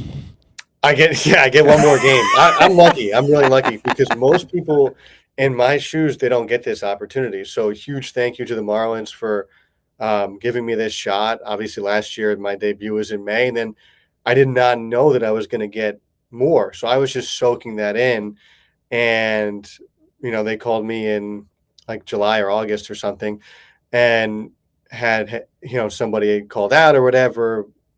For some reason, they wanted me to call the games. And then same thing in this offseason, I'd done the spring training stuff in the past, and I was, again, very grateful for that. And they said, we want you to still do some regular season stuff. So we go to Tampa. It's funny, I had to drive to Miami on Thursday morning to get on a flight to go to Tampa, even though, as you guys know, Tampa is shorter, but I need to have my car there for when they fly back, because we go from Tampa to Pittsburgh to Washington. And the really neat thing about that is we have an off day in Washington, D.C., which that's one of the great cities to have an off day in. So I'll just get to hang out and be a tourist a little bit, and I'm looking forward to that quite a bit. So you got 3 series back to back, Rays, Nationals, and Pirates? That's correct, yeah. Okay. And then you hope that Paul Skeens pitches when you play the Pirates, but that's a great ballpark to watch baseball in general, if you've ever seen a picture of that. But it's really neat. And I think one of the cool things about this for me is that a lot of the Marlins, speaking of the Rays front office philosophy, not going out and getting big name free agents, they have almost everybody on the roster has come through here. So I know all those guys already. So it makes it really neat. It was funny last year on my drive down, I gave a huge credit to my wife because I couldn't do this without her. But she was willing to listen to old interviews that I had done with players here, so I could kind of remember, little tidbits and stuff like that for the broadcast. So I'm driving by myself, so I could do that this trip. I'll look who's pitching this weekend and stuff like that for them. But I figure I'll literally see Eury Perez tonight, and he'll probably come back Sunday, Monday, Tuesday in that range. So I'll have some stuff for him. But yeah, it's really neat. Obviously, people are like, well, you want to watch the Pirates stink and the Nationals aren't very good. The Rays are kind of down this year, but it's Major League Baseball, and we're really lucky to be up there. It's a really tough thing to do. Yeah, well, you could argue, by the way, it's being on the road might be a little bit more atmospheric than being at home these days with the Marlins. We had a light crowd last night. But also, you get to do the Rays. This is kind of cool because you're doing the Rays in a place that obviously isn't their home. So that'll be a thing to remember down the road, right? Like you'll do a game at Steinbrenner Field there. And then the Pirates, like you mentioned, is a great park, and you get the off day in Washington. So there are a lot of cool little variables even in your week and a half of doing this. Is it a big difference calling a game at this level versus the big league level? Like, does it change much for you? Or are you just calling another game? It's just obviously it's a bigger deal being in the MLB. Yeah, the thing that changes is the other things. So as you guys know, I'm the media person here. I do sales here. I'm actually really grateful you guys are getting me out of a couple meetings right now. So thank you for that, for sales and stuff and for media stuff. So when you're in the major leagues, all you have to do is just call the game. And that was really crazy is you show up whenever you want to show up, right? Everybody's different with that. I'm a big believer and I like to get there early. You talk to whoever you want to talk to for an interview for the pregame show or just in general to get some information or say hello. And then you call the game, you do the postgame show, and you go home or to the hotel. So that's what's different is the days here are so much longer in the minor leagues because you've got so many other things on your plate. And that's what's also weird is that I can't just ignore those responsibilities, even though I'm in the major leagues. I still come back to this job. So that's going to be, it's still a little bit of a juggle. The other funny thing is you mentioned the Rays. The Durham Bulls who play here today is a Rays affiliate. So there might very well be guys who go back and forth who I see Tuesday and Wednesday playing against the Jumbo Shrimp. And then they might get called up to the major leagues this weekend, and I might see them Friday, Saturday, Sunday with the Rays. So that's actually kind of neat little timing with that is that, I kind of have to prepare for the Rays in general because I want to know what's going on for our broadcast tonight and tomorrow because it's very topical in AAA what's going on with the major league team. It kind of helps me selfishly this weekend as well to do that extra little prep on those guys. Yeah, I would think you'd be doing more voice exercises in the shower or anything like that, like getting ready for the big league game, like make sure that you hit that low octave. I mean, you got to practice that home run call a little bit more. I mean, there's got to be a little bit of that, a little maybe a more anxiety going into that game, or at least fun anxiousness probably against the Rays coming up. Oh, I was so nervous last year, but I think I still get nervous a little bit. I don't know if you do.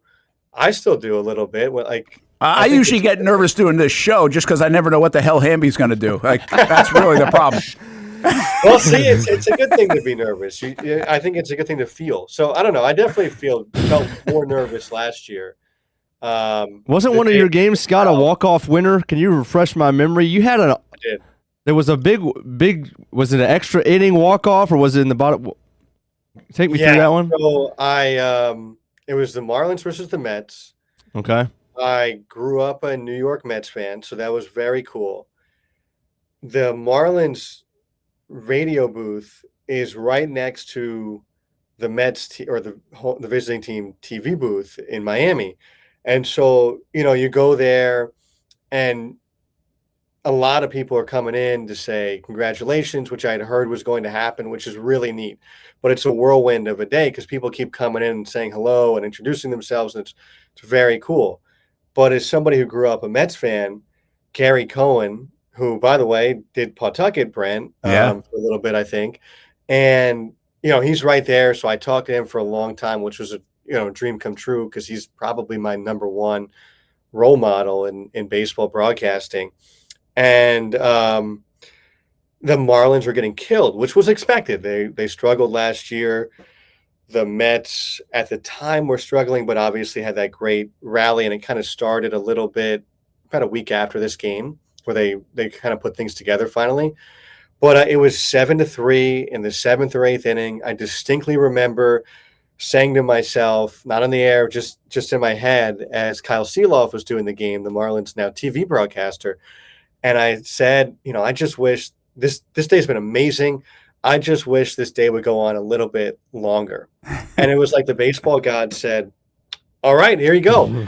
And they had this, Edwin Diaz came into the game, like the best closer in baseball, arguably.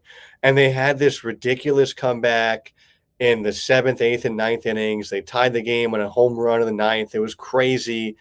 And then we're going to commercial in the 10th inning. And Kyle was like, "Hey, this is your inning." And I'm like, "Wait a minute, you are the voice of the Marlins." He's like, "No, this is you." And the Mets didn't score in the top of the 10th. And the Marlins had a walk-off hit in the bottom of the 10th inning, which was really neat because Otto Lopez hit it, a guy who had been here.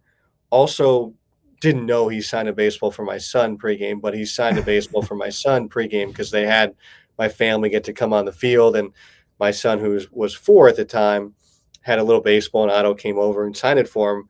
So I would like to think that the baseball gods rewarded him for that. And for some reason, they listened to me, and that was that was like a fairy tale. To even be there is a fairy tale, but to call a walk-off in your debut was so cool. And then in the post-game show, Gary Cohen taps my shoulder. Like, I had the headset. I didn't even know he was behind me. And, he starts talking to me a little bit about that, and that was really cool. And then I texted my wife because they had gone back to the hotel because it was bedtime for my kids. They're very little. And I said something like, "This has been the most incredible day ever." And she replied, and she said, "Sam just threw up all over the hotel elevator."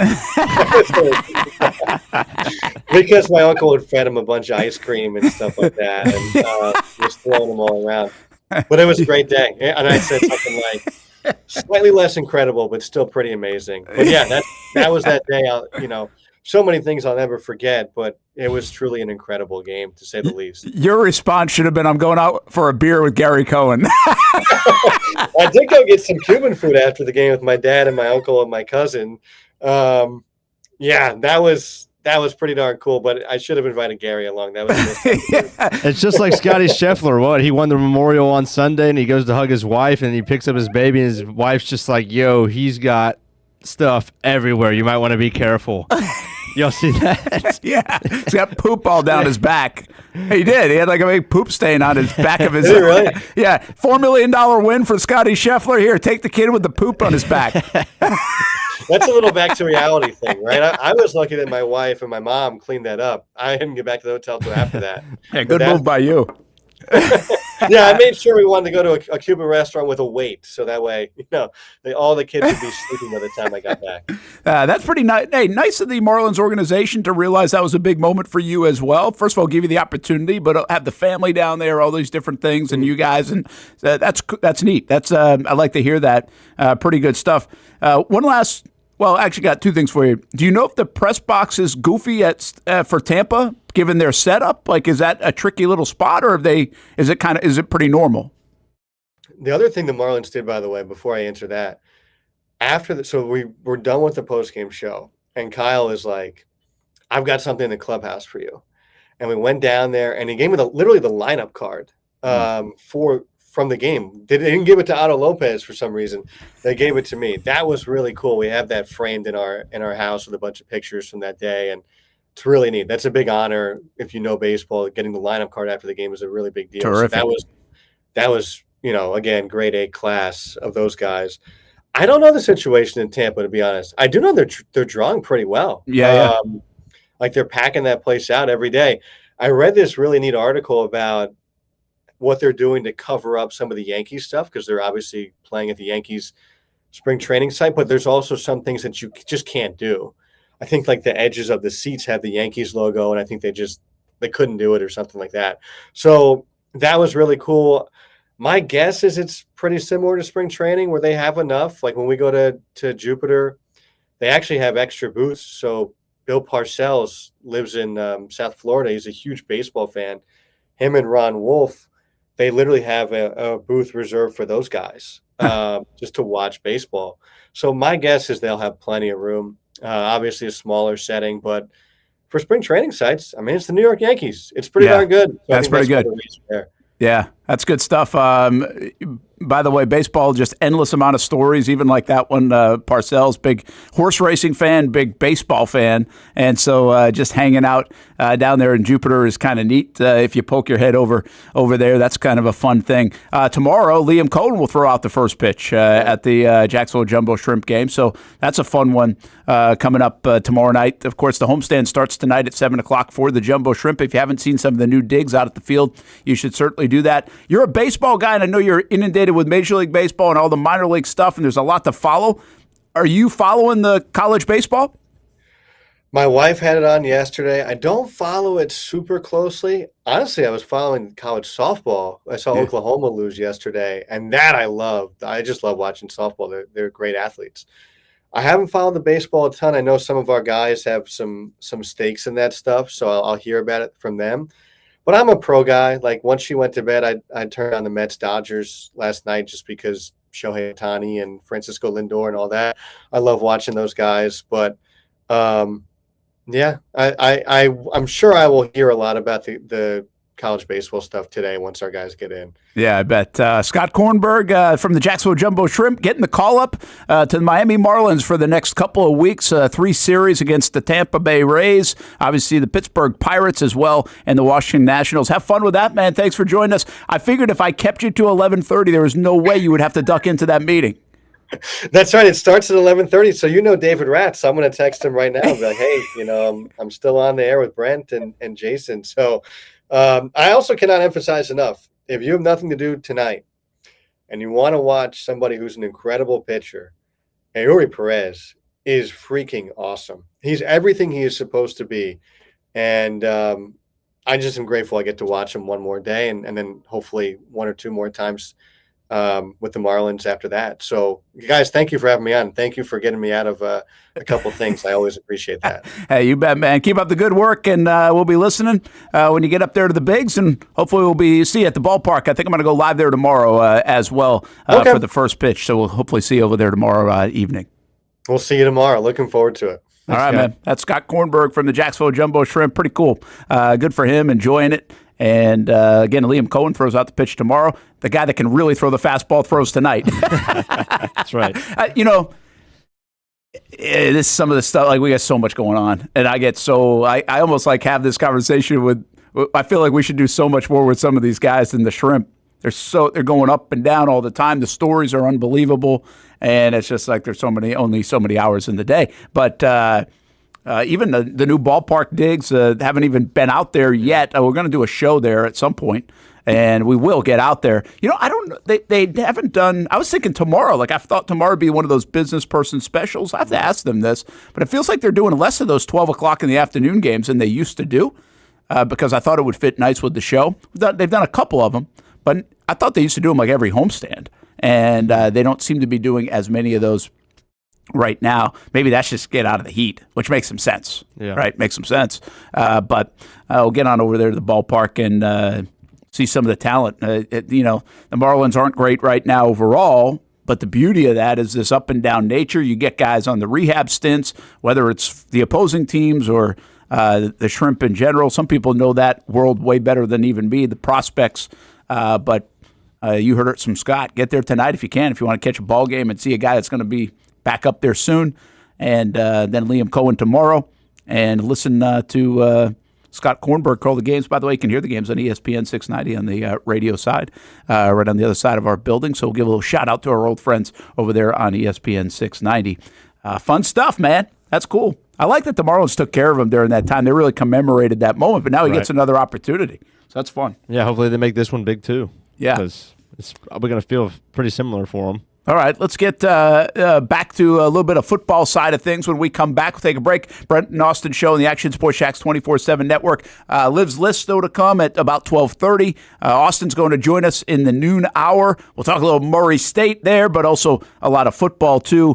We got a little Travis Hunter conversation going when we come back, as we started to unveil some of the things in our sit-down interview with the Jaguars' first-round pick in the 2025 NFL Draft. That's still to come on the Brent and Austen Show on the Action Sports Jacks 24/7 network.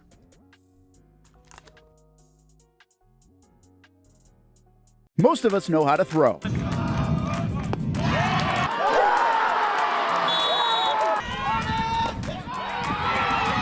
But you need to know what to throw. I'm not talking about footballs, baseballs, softballs. We're talking about those items you need to recycle. Republic Services explains it easy. Recycling simplified. 1.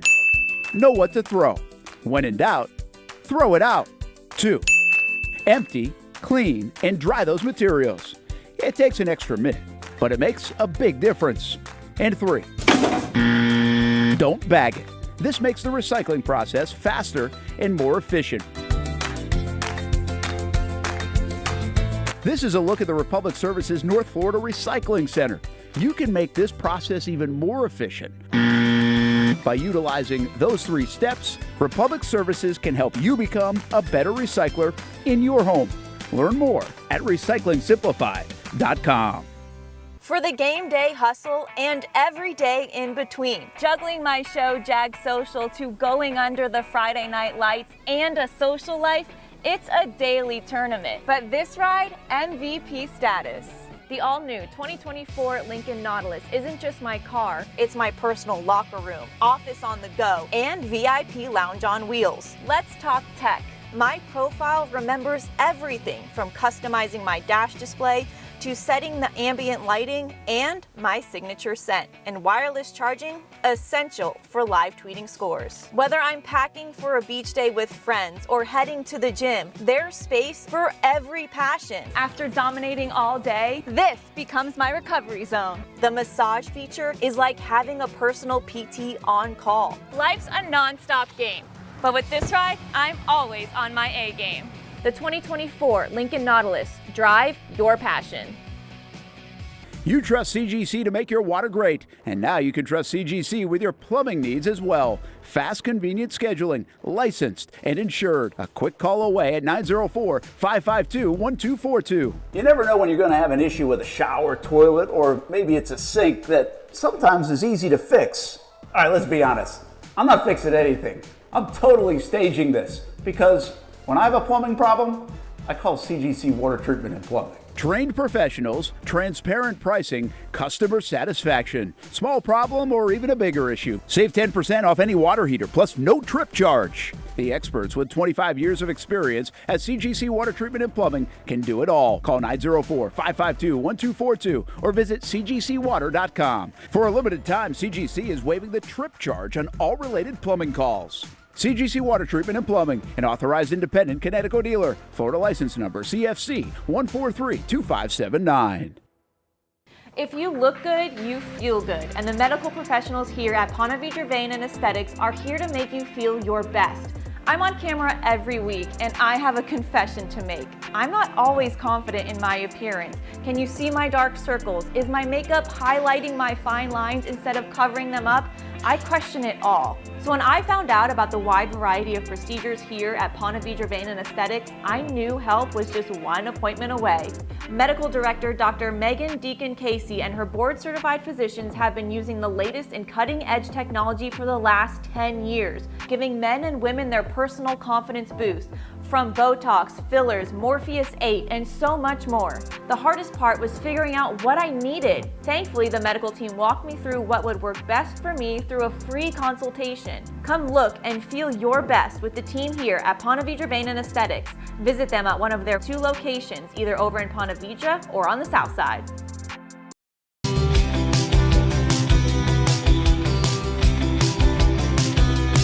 Welcome inside the Armor Guard exterior and gutter helmet showroom. There's a lot going on, like glass exteriors, replacement windows, and down there we have the retractable screens and awnings, plus hurricane protection. Let's talk more about those gutters, and to do that, we bring in Kevin. He's the owner, he's the expert. Why Gutter Helmet? Well, Gutter Helmet is truly the only maintenance-free product. It lets the trash and debris go on the ground, the water wraps around and goes inside.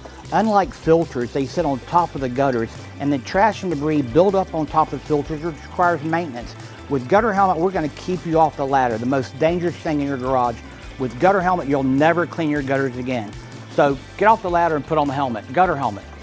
Get a free estimate at gutterhelmetofnorthflorida.com. You can also call 904-762-7779 or visit the showroom on St. John's Bluff Road in Jacksonville.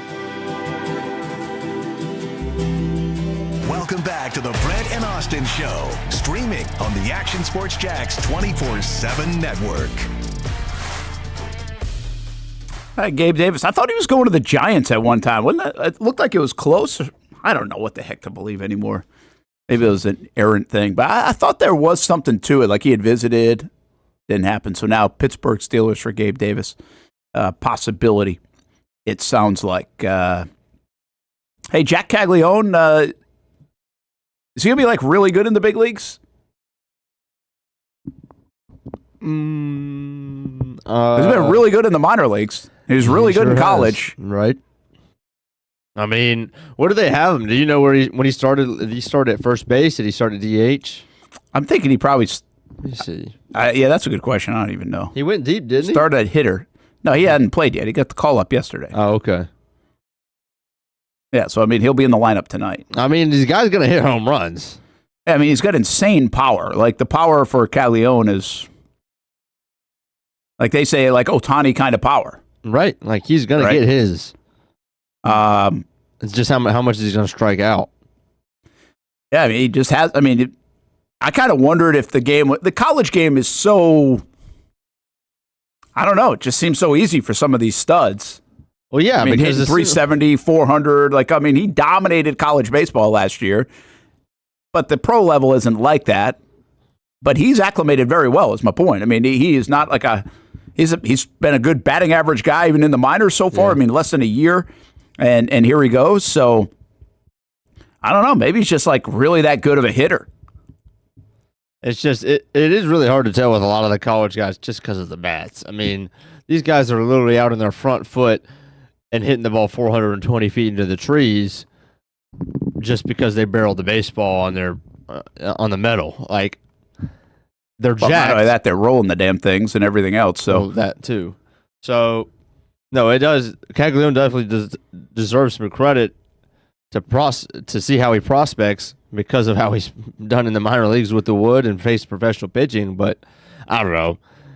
Again, I think 40. If he were to play a full year, I'd be surprised if he hits over 250.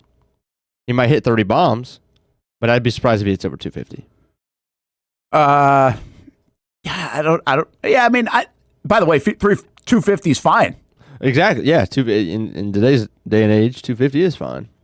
So there's, I just think the power play is so well. Like he's legitimately like strong. It doesn't matter if he was using a toothpick to hit; he'd hit it out, right? Like he's just that powerful, and he's a big dude.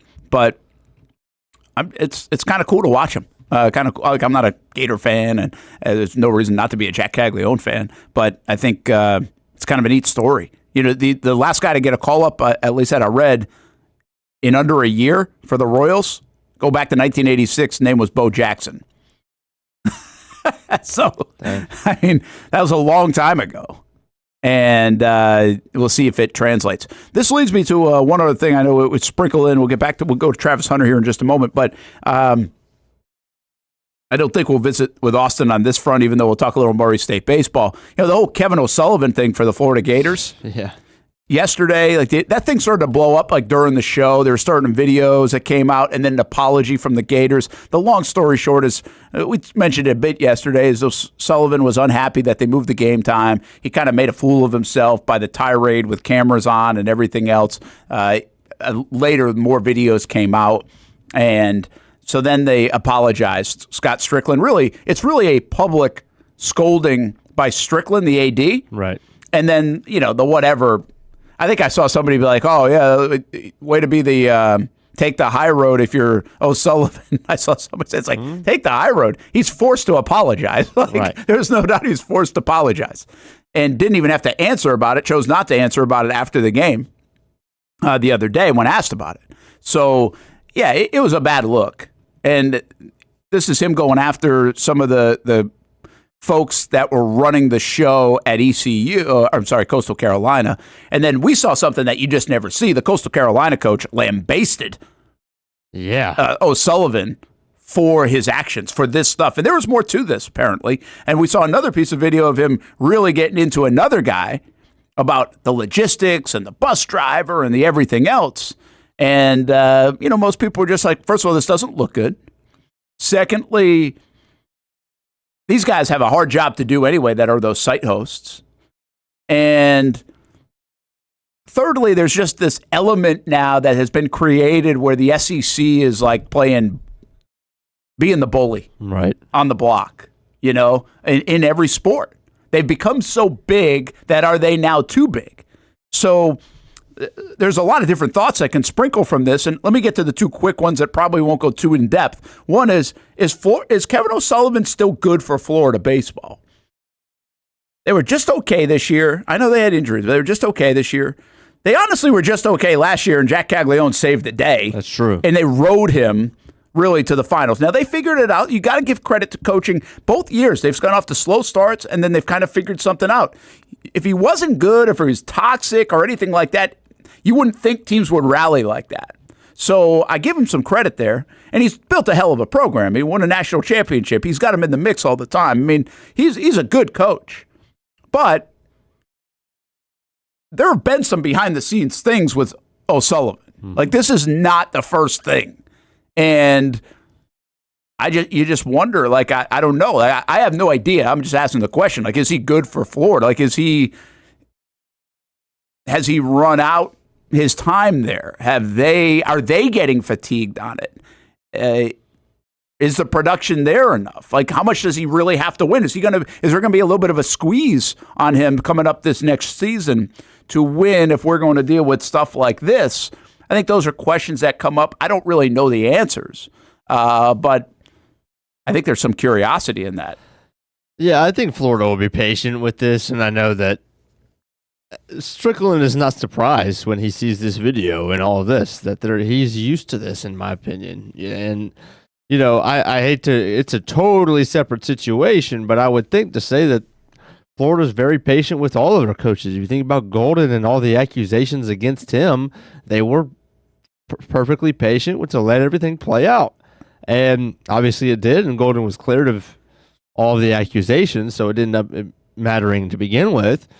But a guy like Strickland knows that, I don't know if it's, I mean, unfortunately, with great coaches and history coaches, sometimes you got to bite the bullet on their character sometimes. Just the way that it's been. I don't know. I don't know why it has to be that way. Well, I mean, it was there for Urban. It was there. It's been, like, listen. It's been a thing. There's a big difference between being the greatest guy in the world and being a really good coach or a really good player, for that matter. Mm-hmm. And I'm not sitting here to question. I don't know O'Sullivan enough. I know the baseball circles enough to have heard enough, yes. Right? So I think everybody now, because you're hearing that second, third hand, I just can't tell you that I've had any experience. I think we used to have him on the old radio show, had him on before, and he was fine, came in for an interview. But I haven't had a lot of experiences with him other than what you see and hear. And so, but there are some people that think like, hey, this is more him than super out of character. Right. You know? Right. But again, he wins, he does, like, where's the line there? I don't know. And they have to answer that question. Here's another thing that's fascinating right now going on, I think, in college baseball. You've got a lot of eyes on it. This goes for college softball, too. So you have a lot of eyes on it, which brings up the rules of the game, right? The whole construction helmet thing with Duke, the review or lack of review in college softball the other day. So you bring up these eyeballs, brings up questions and criticism. It's great when sports grow, but it's also, okay, you get to a point where now you've got to face some criticism, and you're not used to that because all the eyeballs are on you. Well, did you see what happened with the Wake Forest coach yesterday? Yep. So the Wake Forest coach has a slur that he says, like, to himself during the game, but the camera is on him, and social media did the lip reading. They have now issued an apology. And by the way, it was a very hollow apology by the baseball coach. But the AD, same thing as Florida. It's like, now we got a template for this, right? Get your PR firm ready for striking disaster. And you've got AD and coach in a one-statement thing. Oh, yeah. And I mean, it is. They've got to do it. What's the better? How about yesterday? Nobody asked him about that in the postgame after they had lost to Tennessee. Like, it was all over social media.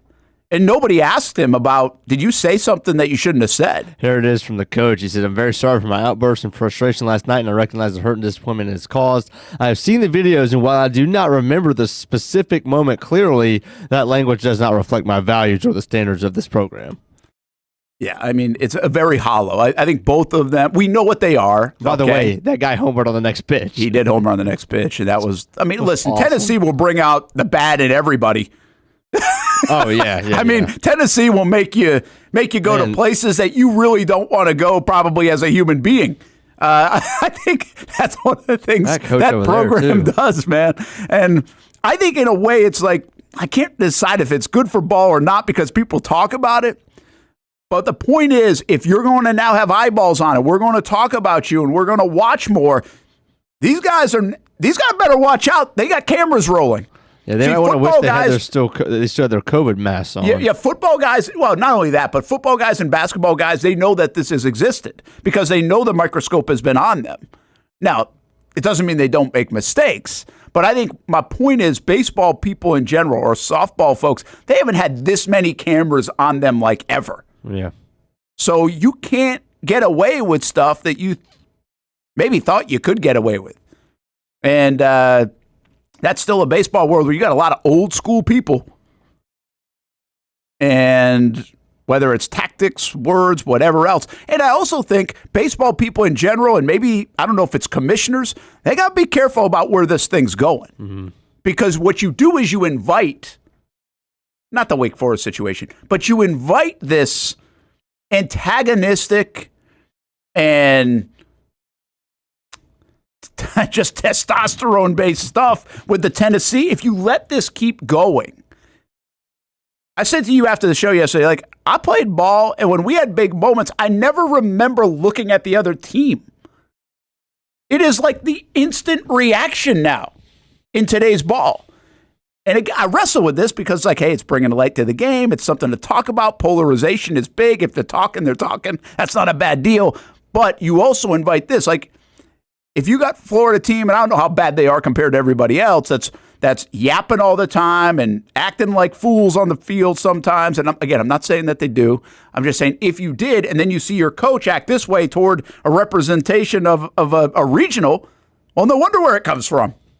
Like, if the coaches don't stop it, I got on your guy yesterday, the Georgia coach. It's like, dude, button up the damn shirt. Like, you don't have to have, like, short haircuts and everything like that. But what the hell's the shirt button down to your belly button for? Like, that shouldn't even be allowed from a uniform standpoint.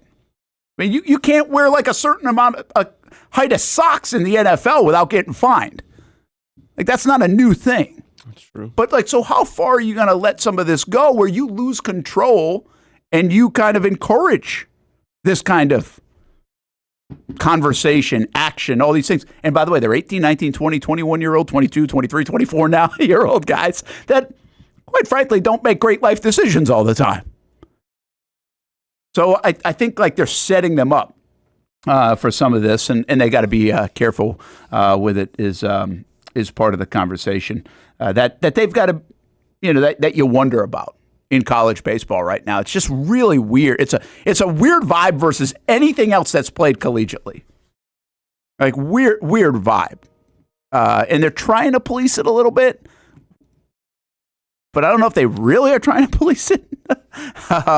And now we're seeing some coaches really exposed in the last weekend, now issuing apologies because you got the microscope. You wanted the attention. You got the microscope. You got the dollars too. You better perform. Like, there's all these different things when you're getting paid, when you get paid this much money, when you start bringing things in that did not exist in the past in your sport, that now you have to kind of answer to, that just comes with the territory of the growth of the sport and the dollars of the sport that now exists, whether that's right or wrong. So I think that's an interesting part of what's going on. I think we're going to get Austen in here in a minute. I did say I was just going to mention the baseball stuff, and now here we go. Got me on it for a while. And now we're getting Austen in, and then we got to talk about the Murray State Racers a little bit. Because, heck, what up, man? Big baseball, college baseball fan, Austen Lane, down there in South Florida. You got to get me a shirt. I want a shirt. I'll see what I can do, man. Yeah, because I think they're the Racers now. It's funny because when I played at Murray State, and I think up until a few years ago, they weren't actually called the Murray State Racers. Like, the baseball team was its own separate thing. They were called the Thoroughbreds. And I think just recently they changed their name to fit like every other sport of the school and call them the Racers. But needless to say, whether it's the Thoroughbreds or the Racers, shout out to, the nation's public Ivy League to once again prove that it doesn't mean more in the SEC. It might in basketball. It might in basketball. That's the only sport right now where it means more, Brent. I mean, is this like a proud alum moment for you?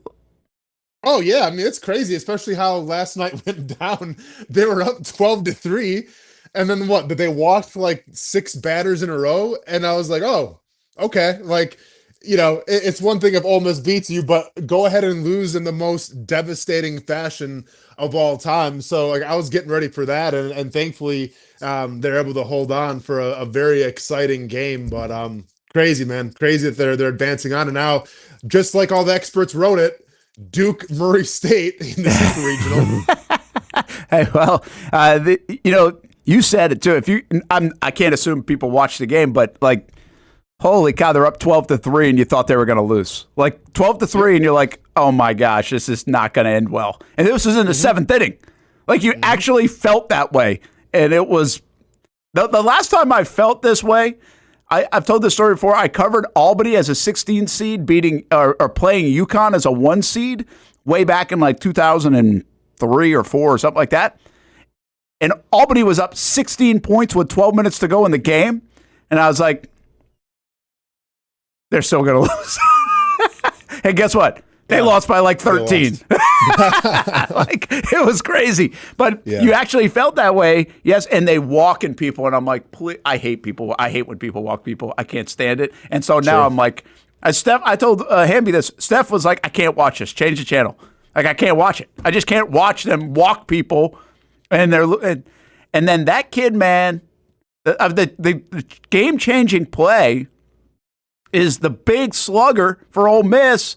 Leans into one purposely, and in that rule, like he thinks he's going to the bases loaded, which, by the way, Ole Miss wants him up. He's hit 6 home runs on the weekend.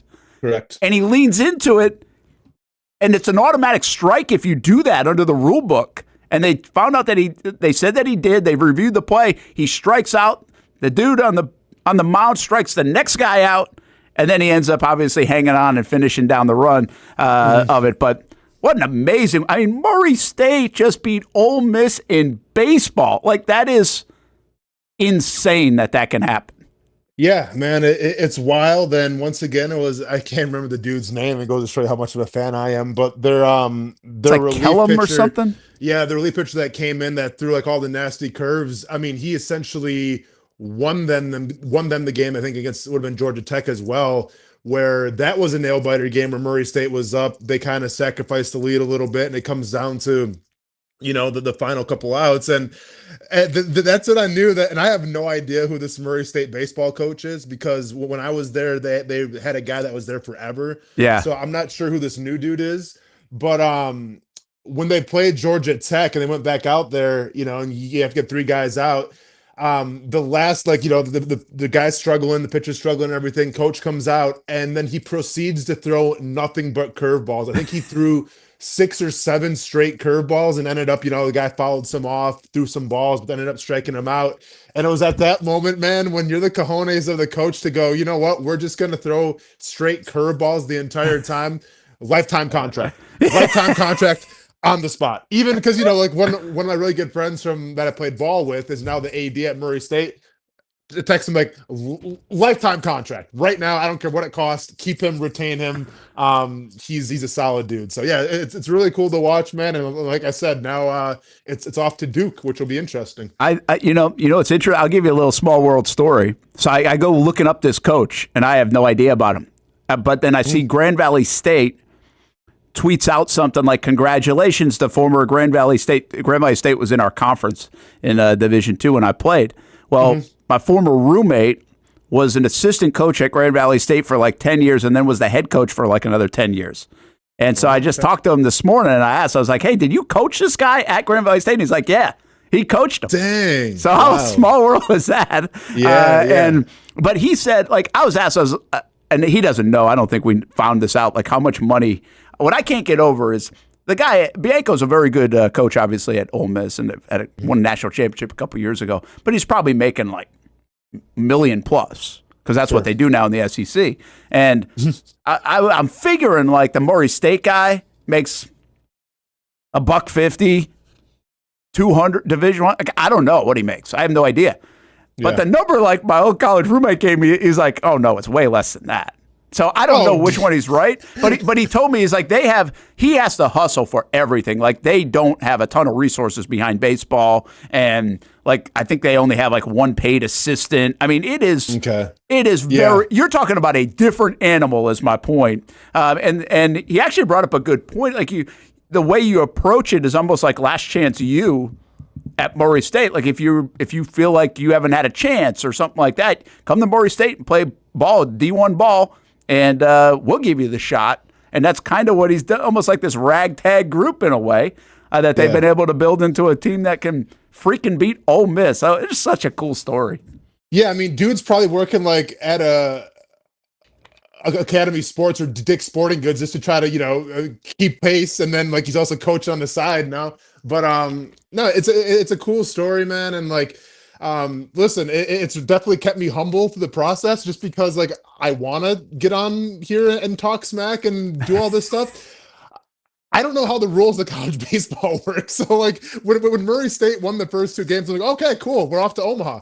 No, not so fast, my friends. There's a lot more that goes into it. So I'm kind of learning, like I feel like a lot of Murray State fans are right now, about how like the regionals and everything actually works. Because when Ole Miss beat them last night, two nights ago, like I thought then like that was it. I had no idea what was going on, Brent. So all I know is they're going to Duke now, and I assume that's a best of 3. Yes, it is. You got to win 2 games. Okay, so they're going to Duke now, best of 3, and then it's off to Omaha, if I'm not mistaken. Yeah, it is. Okay. Just 2 more thoughts real quick on this Kellum. I think it's Kellum. Graham Kellum was the reliever who I think they should retire his jersey right next to yours and Ja Morant's. But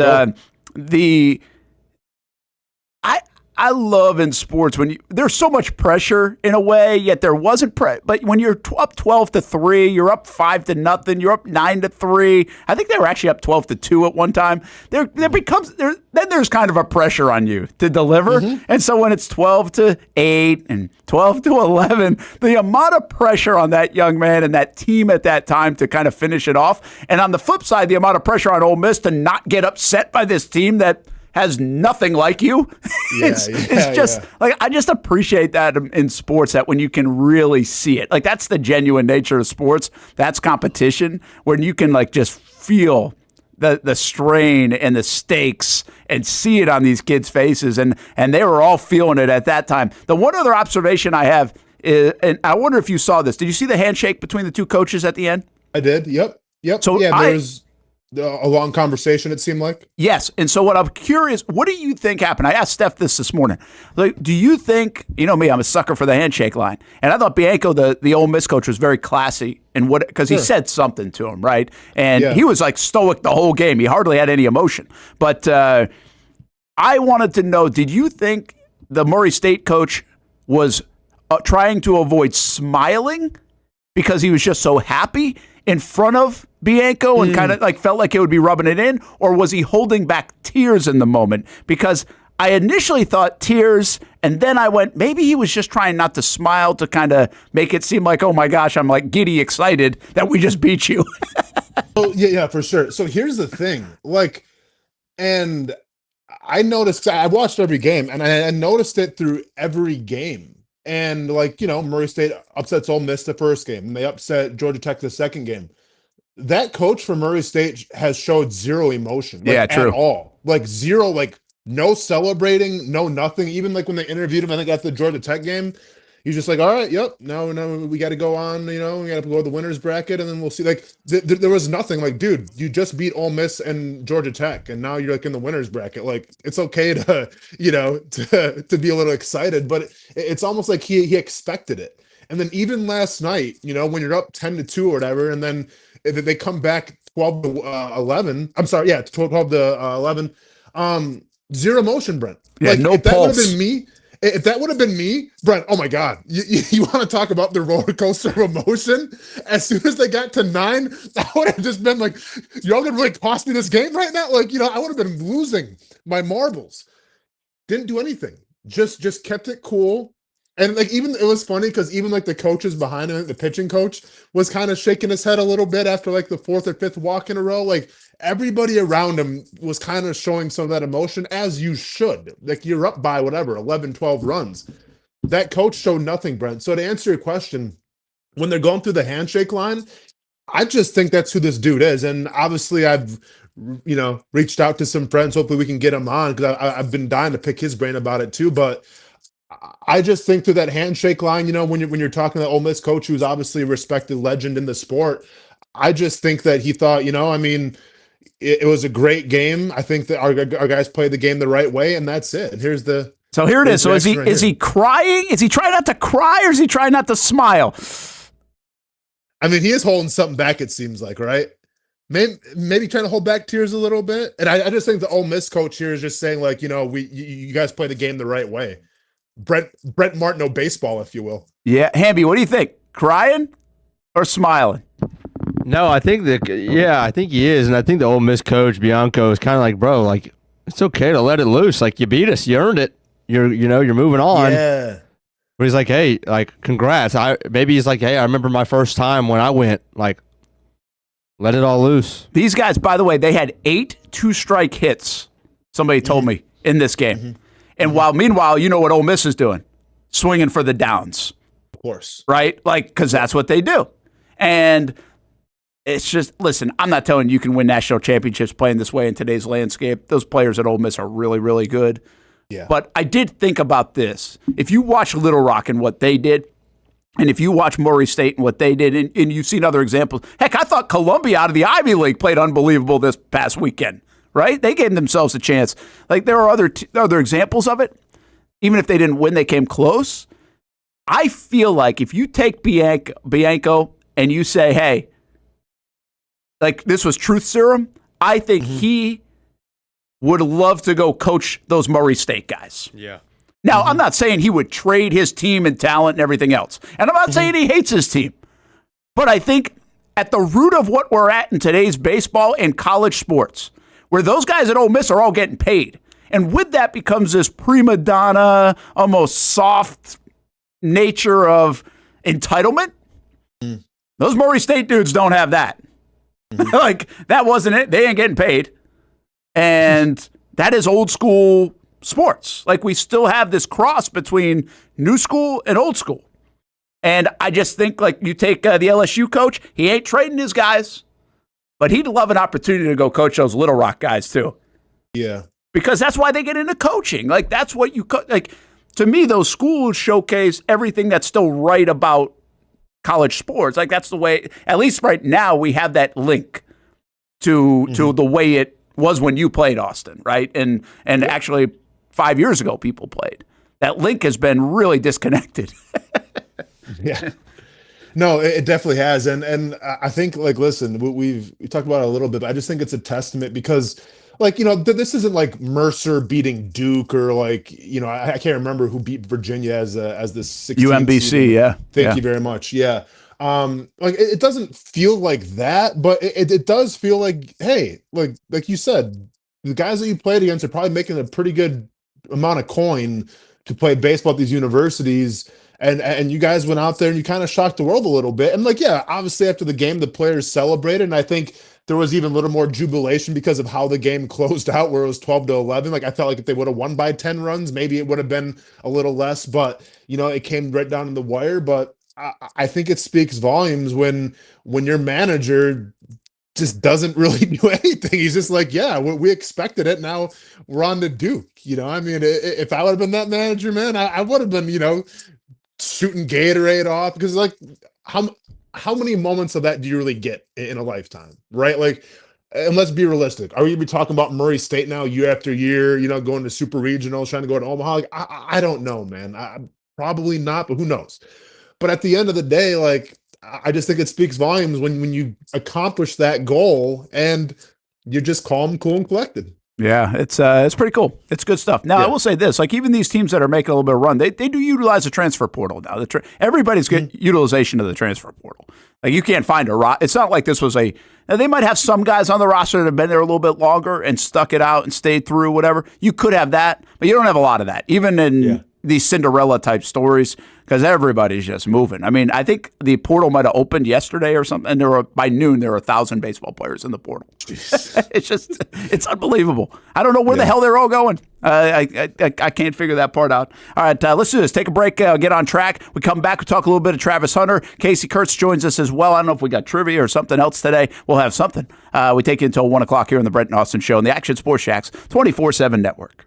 There's a saying in sports, you can't win them all, but you can win a lot with good folks on your team. Like that one painter, First Coast. It's tough to beat the sun in Florida, so your home fades. It's tough to beat that HOA when they come calling. Beat the sun, beat the HOA with that one painter, First Coast. And it's a good time to do it.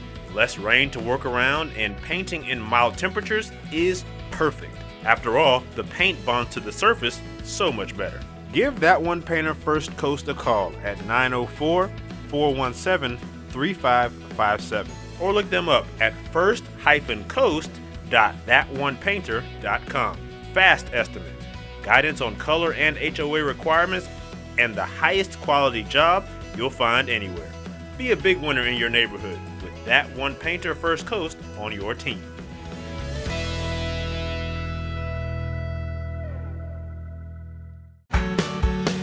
People helping people. It's at the core of what Alive Credit Union is all about, and it's been that way for over 70 years. From the start in 1954 to today, the mission remains to inspire financial wellness and give you a financially fit lifestyle. Alive Credit Union and its employees are committed to not only serving their valued members, but also our community here in Northeast Florida. I had a chance to see that commitment firsthand as Alive partnered with our Action Sports Jacks 24/7 team to bring you Armada men's and women's soccer broadcasts. Inside the 18, it is a shot, and it's a goal!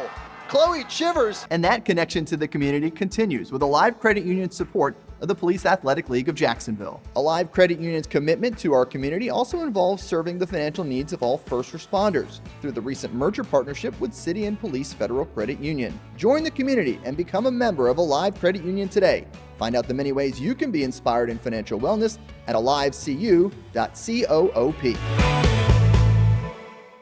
It's fast-paced. Hands off on first down, and there goes Edward Vander.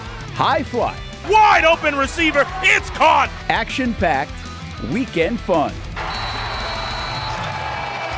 Fun for the entire family. It's the Jacksonville Sharks. I feel like anybody could play in this league.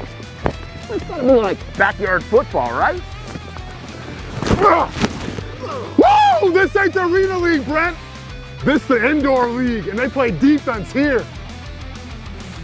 It's a lot safer to just watch the professionals play. And watching is a lot of fun. A party in the stands at the arena for kids and adults. And it's indoors. Get out of the heat for the summer and watch the Sharks shine inside.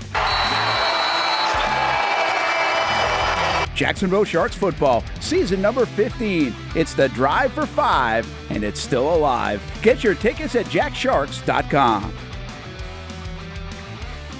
Are you about to graduate high school and haven't decided on what you want to do when you get done? Well, one option is to apply to become a student in the Electrical Training Alliance of Jacksonville. Their program offers structured classroom and online training, along with on-the-job training so that you can earn while you learn. Still not convinced?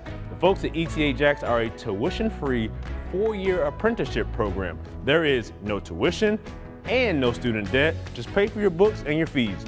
That's it. Now, speaking of pay, students, they start off making $40,000 per year, including benefits, and they graduate, get this, making over $80,000 per year, including those sought-after benefits. Now, that sounds pretty good to me, and if that sounds good to you, it should check off a lot of boxes. So head on over to etajacks.org and apply by May 15th. Again, the website right here, etajacks.org. Don't wait, apply today.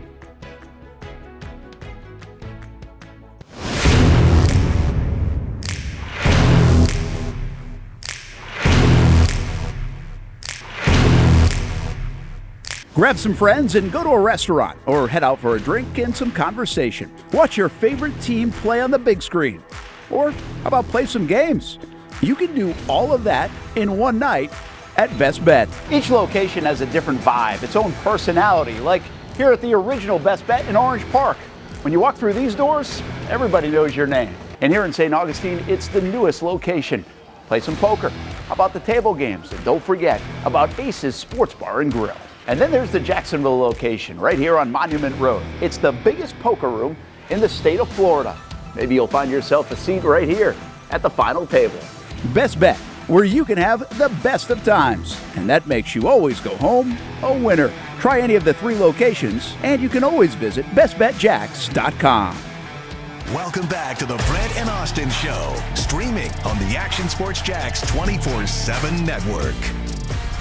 Close and personal with the Jaguars' top pick, Travis Hunter. I'm the same person with the cameras on, the same person with the cameras off. The exclusive interview with your official stations of the Jags. All this week, only on Action News Jacks at 6 and streaming on Action Sports Jacks 24/7. I don't know what making it to the big time looks like for you guys, but when you get a promo made for TV, that's like big time. Like, I made it this week. Amber, you know this.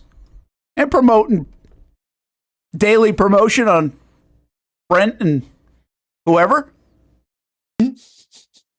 But we got it. Travis Hunter. It's a big deal, Casey Kurtz. Congratulations. Nice job, man. Thank you. Big deal, Austen Lane. Wait, so did you make that or? Well, I didn't make it. That's what I'm saying. Like, usually, like, we'd have to make it, but like they actually made it for us. I mean, they do a lot of promotions like our promotions team here at the station. Team. Okay, gotcha. Yeah, that's like Brent's fired up. Somebody did their job.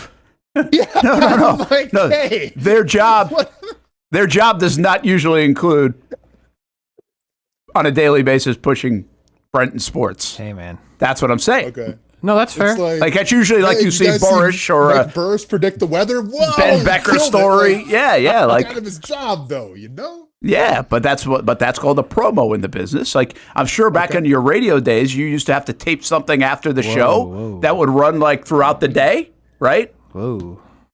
Did they do that? Brent, you want to talk about promos, man? I mean, we had the promo we did like the Grammy the Grammys, where it was like the Chandler Morgan Grammy special. I remember this.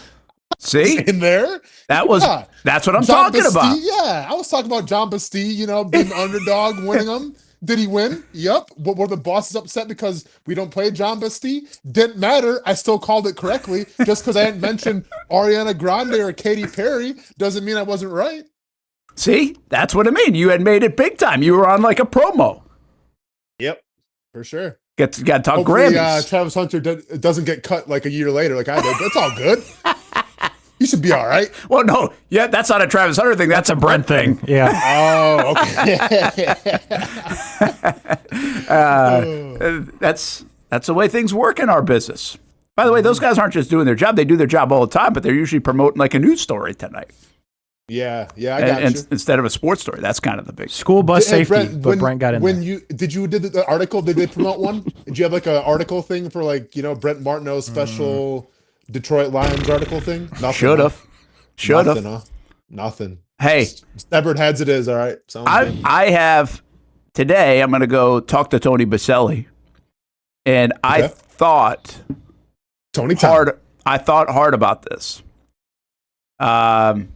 Printing the article out and having him sign it. Oh, wow.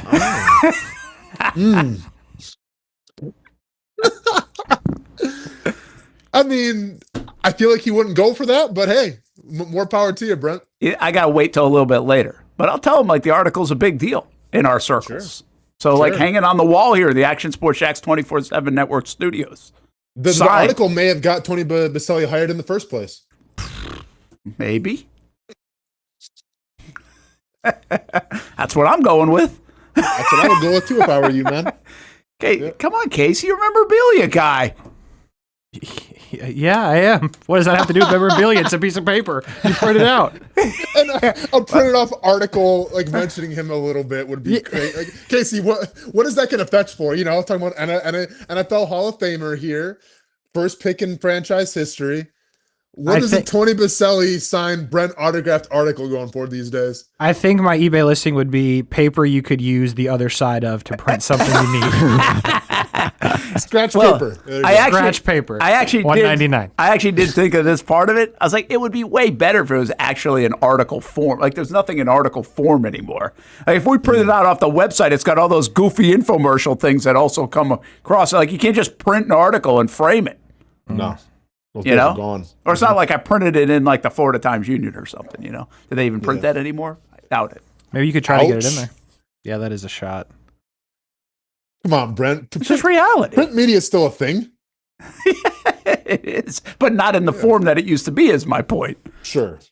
I mean, I've got like, when Steph was like, her team went to the playoffs in volleyball, I printed the article out, put it on like a plaque thing, and gave it to her for like a commemorative deal. That's not bad, cool. Brent. That's a pretty good little gift action there. Yeah, it was Not good. bad, yeah. I I'm like that. impressed by that. How old were you when you did that? Probably 28.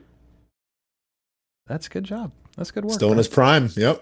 That's good work. That's a good gift. He ain't doing that anymore. Yeah. All right, hey. No, he's not. Confirmed. A little bit of, let's play a little bit of the Travis Hunter stuff because we got it. We got it. So I have a question coming off two things. One's not football related, and one is football related. Coming off some of the things that we've already run on Travis Hunter, and I'll tell you what else is coming up tonight. But let's play the one we ran in the news last night, Hamby, if we can.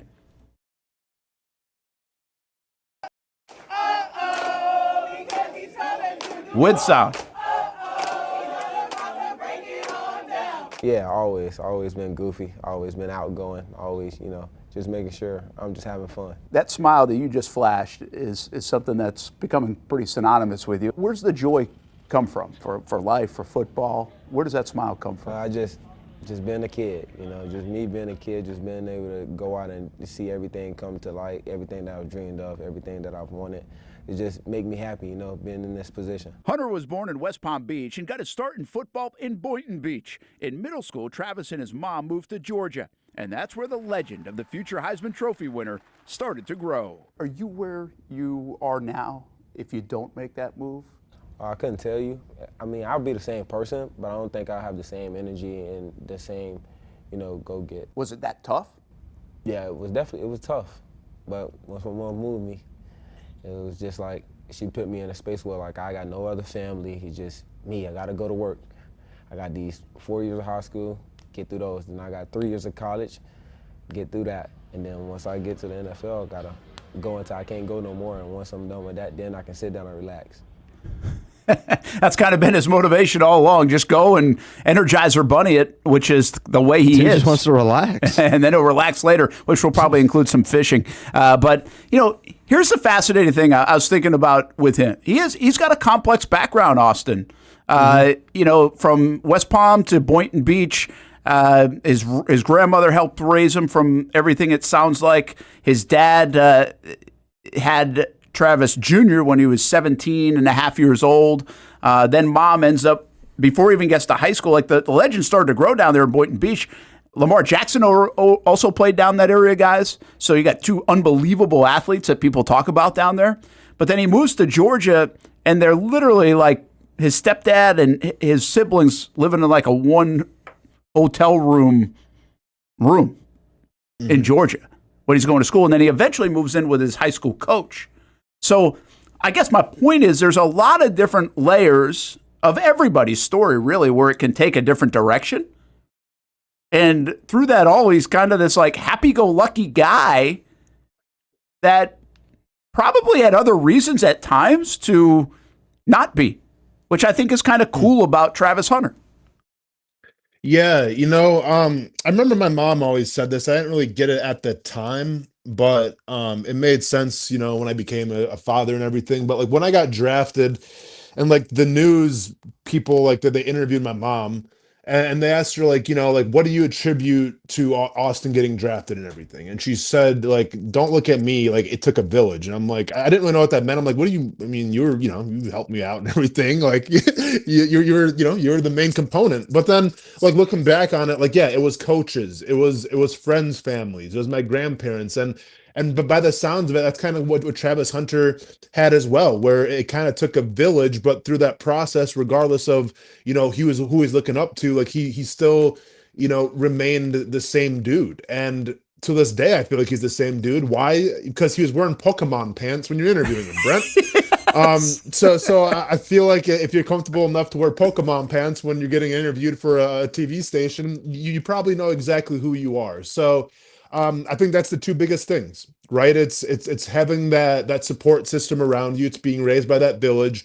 And it's also maintaining that mindset of no matter what happens, no matter how much you accomplish, you still remain yourself. And I think he's been able to accomplish both those things. Yeah, it's good. Like Casey, like here's how I describe him. He got kind of a complex upbringing with a lot of love still there, by the way. A lot of times, like if those, you kind of got that split house or you have some things going on where you're moving around, that means you don't talk to people. That's not the case. It seems like there's a lot of love in there, which is probably a big reason he is who he is and where he is and everywhere else. But while there's a complex upbringing, he's a very simple guy. Like, I don't think there's a ton of layers to Travis Hunter. I think he is who he is, and it's very simplistic. And at least from a journalistic standpoint, you're always kind of like, okay, there's got to be more here. Might not be. And I don't really know. I think what he always will come back to is like, I'm just being a kid, just having fun. Like, life is very simple to him. And, I think because life's pretty easy to him on the football field. Yeah, I mean, that certainly helps when your job is so easy for you. You do multiple people's jobs at the same time and are the only one that's ever done it or will ever do it. So I think it's fascinating that like a person like that, in terms of like he's just calm and normal and knows who he is also like one of one athletes ever. Like, it's just a wild thing. Like, you'd expect there to be, like, in my opinion, I expect there to be like a different attitude if you can do something nobody else does. And he's just sitting there smiling, talking to Brent in, whatever pants he was wearing. So, like, I don't know. I think it's just a wild thing that, like, I hope he's good, not just for, like, because he's on the Jags, but, like, I hope this story gets to continue to be told. Like, he does it and it works out, and, like, you get to see how he progresses, like, as a person, not just as a football player. Yeah, I think, okay, so this is where I want your expertise here a little bit. Because mine? Yeah, because you're in that memorabilia. You kind of like. Here's my story tonight. A little bit is more on all these viral moments. I don't think, and I've said this multiple times, I don't think people understand how big Travis Hunter is. I don't even know if Travis Hunter knows exactly how big he is. Sometimes, like the plane, viral moment, and the kid in the backyard recently here in Jacksonville. He even says that in the interview. He's like, well, I didn't really know how big I was in Jacksonville yet, kind of thing. Like, he knows he's a big deal, but he didn't in Jacksonville know if, like, people would know who he was because he's just been here like a week and a half. So it was kind of like this very innocent moment that we'll share later tonight. But he is really the first superstar, guys, and I'll start with you, Casey, that grew up in this NIL era. Like, that grew up in this world where you're getting paid to play collegiate sports. He is like a mega star who got mega paid. He bought, before he made it to the NFL, he bought his mom a house in Savannah, a 5-bedroom house. He's given $10,000 plus back to his old school for like a teacher supply thing. Like, that's the kind of money he has before he even makes it to the NFL, where he just signed by like a $46 million contract. He's like our first example of this, isn't he? I would say Caleb Williams, probably. Oh, okay, Caleb. Okay, good call. And like, there's others, but he like, doesn't feel as big, like social media wise. Is he? Social media wise, no. But in terms of financials and what he could, I don't know what Caleb Williams has done with his money, but I would imagine that there's plenty of it, and he's lived in that world. And like, there's others that like it just didn't, like, to me, the one that will always stand out when I like draw a line in sand of like where this started is Spencer Rattler. Spencer Rattler was the first college player to get paid legally paid to sign autographs because he was at the National when he was still with Oklahoma. So he's one that like that's where I started, but like he's in the NFL and that's great for him, but like he's not Travis Hunter, he's not Caleb Williams. But I think Caleb Williams, Travis Hunter are the first, like, this is unfair to say, but success stories, if you will. But I think Travis Hunter is significantly bigger because of his presence on social. Caleb Williams is where he's at because he's extremely talented, but like he's the quarterback, so that always helped. True. of the Bears, which helps. He doesn't have to do much on social. Travis Hunter was a DB wide receiver at Colorado who now plays for the Jags. Like, he had that just different thing. So I think it'd be comparable to those two. But on social, in terms of like the youth, I would think Travis Hunter's significantly bigger. Austin, it's pretty wild. Like, I mean, he's in the conversation for that, right? You can make the debate if you took it the whole package where he's living a life that this is normal. Like, this has been normalized now where we're still trying to catch on. And I also twist that into, think about what the conversation was when the Jags were in the mix to get Tebow and Shad and Tebow and the whole Jets thing and every deal. Everyone's like, oh, you sell tickets, do this. Well, this is that in spades a decade later. Like, I thought about that the other day. I was like, this isn't a local guy, but this is that move in spades. And again, we can talk about the football side and all that, but that's what they just brought to Jacksonville from a brand standpoint, in essence. Yeah, listen, man, I don't want to like over exaggerate this or over embellish what I'm about to say, but I think it's the truth. I think if Travis Hunter can go out there and be who we think he is on offense and defense, he's going to change an entire generation of young athlete. And here's what I mean by it. When I was growing up, it was Keyshawn Johnson, throw me the damn ball. It was Terrell Owens in his driveway doing sit-ups. It was Chad Johnson acting a fool on the sidelines. Like, it was Randy Moss, Moss and people and everything. But like, I grew up with these athletes who were extraordinarily gifted in athleticism, but also were kind of brash, cocky, and knew how to market themselves. If we have a guy in Travis Hunter who can go out there and be a Pro Bowler at wide receiver, who can go out there and be a solid shutdown cornerback and do it while having fun, not really being, me, ego, it's going to change the landscape, I think, of the youth, Brent. I really do. Because I look at because obviously I live vicariously through my son in these matters, right? And I look at what my son sees in Travis Hunter. And like I've told you before, every single football game, let me play offense, let me play defense. I'm trying to be the unicorn. I'm trying to be Travis Hunter. But like, when has Travis Hunter ever said anything that's crazy? When has Travis Hunter ever done anything that's like, ooh, that's not a good, like, he hasn't. Like, now the media wants to drum up narratives of, oh, he's dancing in practice, players. No, no one on this Jaguars team has come out and said they're tired of Travis Hunter. Okay, so like, let's put that to bed right now.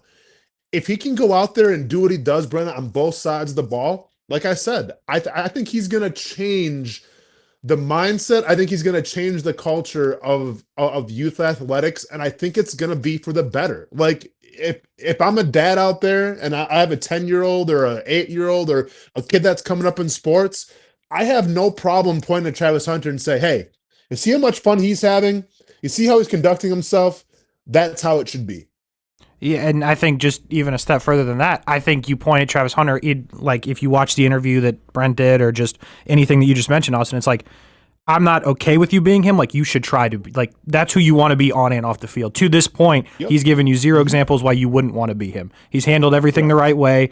Now that he's, again, in the NFL, even the viral moments, like everything it feels like has been handled exactly how you would want your kid to like handle it.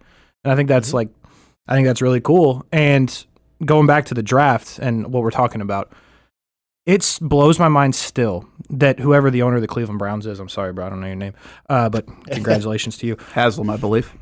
Why you're telling me there wasn't somebody in his corner that was like, hey, listen, you're going to get a great return here, and like your GM wants to do it, your coach wants to do it. This guy is going to like bring so much notoriety to your franchise, and you're going to sell jerseys and sell tickets. That needs it. Like, are you sure you want to trade that? Like, I would love to know if that happened, because I feel like as much as he's valuable in football, I feel like Shad had a pretty good idea, or someone told him what this was going to turn into. Did the Browns not have that? Yeah, I think at some point it goes back to those like Tebow-esque kind of conversations. And again, this guy obviously is a very good football player, and most people would grade him more than Tebow coming out of school. But it still was, are we making a football decision or are we making a business decision? And where is that? Where does that morph? The beauty of this guy for the Jags, I think, and to your point, is a very good one, is like this morph's pretty damn good. I mean, this is supposed to be this guy's really good, the best player in the draft, and he brings that. That's why, to me, I agree with Baselli and other people. Like it was a small price to pay. If this even works out half the way you think it's going to. And make no mistake about it, for a guy like Shad Khan, who obviously has business and entertainment on his mind as well as winning football games and understands winning is the ultimate for that, to sell tickets and the new stadium and everything else, he does appreciate this part of it. I mean, he's the guy that held up the ticket and said it's going to be the toughest ticket in town when he bought the team. That hadn't transpired much over the years. He was very interested in Tebow for a lot of those outside reasons. So he has got there's no doubt he knows what the brand of Travis Hunter can bring to the Jacksonville Jaguars, even though he wouldn't sacrifice that for football. Yeah. He understands that, and I think it's a piece of the pie, and why some of these guys coming off the draft said it is an entertainment business. Sure. Yeah. And I know that rings differently to Austin's ears. I'm not saying that's the reason. I'm just saying it's certainly part of the pie equation. Well, and even to echo Casey's point here, like, okay, if you looked at your roster and said we need more capital, then so be it. Well, then you should have drafted Ashton Genty, because like your whole brand in the Cleveland Browns, like, I get it, like, you know, you have Myles Garrett, but on offense for a long time it had been Nick Chubb. You know, obviously he blows up his knee and now unfortunately he's kind of a shell of himself.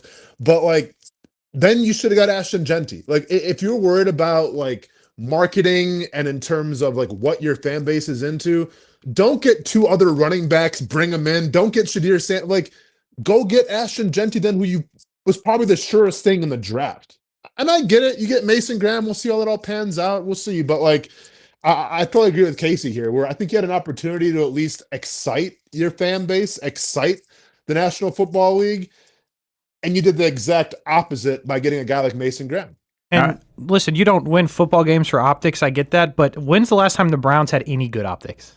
Deshaun Watson, not going well. Quarterback situation that you're in outside of Deshaun Watson, not going well. Like, I guess Jerry Jeudy's okay, but nobody really cares. Like, you haven't done anything that looks good in a while. You got rid of Baker Mayfield, and now he's very good. Like, and it's not like you'd be sacrificing football. He may play on both sides of the ball, and the Browns are like, we don't want a guy that can play on both sides, sell tickets, sell jerseys, make us relevant. We'll trade the pick. Thank you for doing it, but holy crap! Like, if I'm the owner, I am asking so many questions today. Oh, and all the pressure on Mason Graham. Hey, Mason Graham better be the reincarnation of Aaron Donald in Cleveland. That's real. Or they're gonna riot in the streets, man. Let's get to the football side real quick. Just a 40-second back and forth. Just kind of catching up to where he is right now.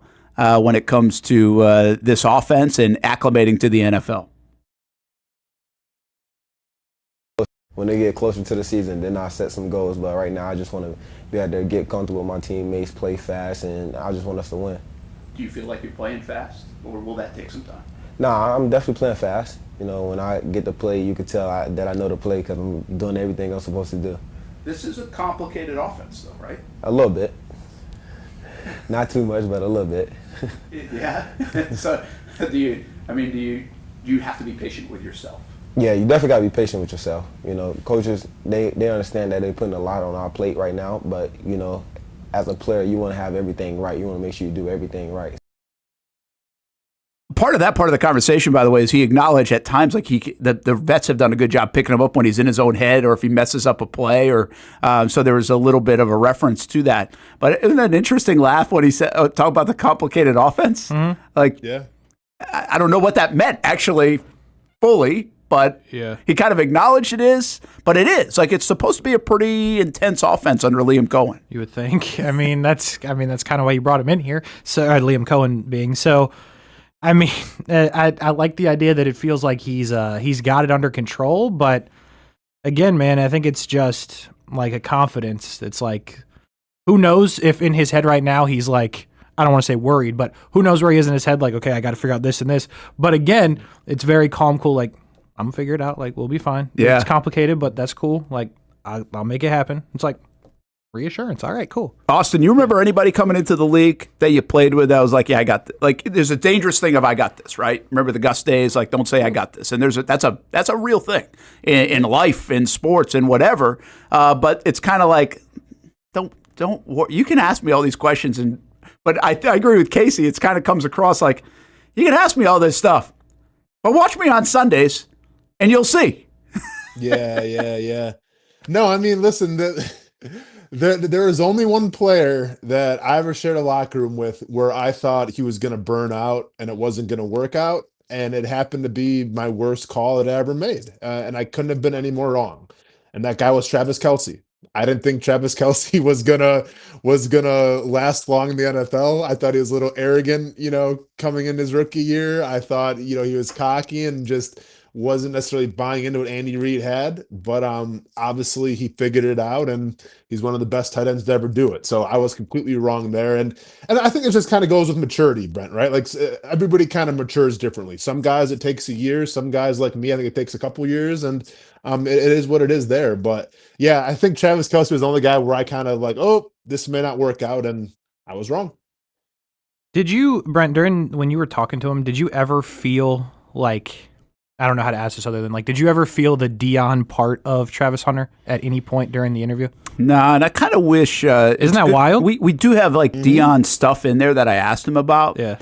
And I probably would say that I kind of wish I went deeper. See, the way this interview was I'll probably talk a little bit more about it on Friday when we play the whole thing. But some of this was really like, hey, we got 10, 12, 15 minutes to hit on a lot of different things, right? First time we really I've really been in a room with him. So it wasn't like a one-angled story, really, where you're deep diving. And so those are different things from an interview standpoint. And then you kind of go back like, damn, I wish I would have done this. But the one that I thought going in that I'd talk a little bit more about, or at least ask a little bit more, was Dion.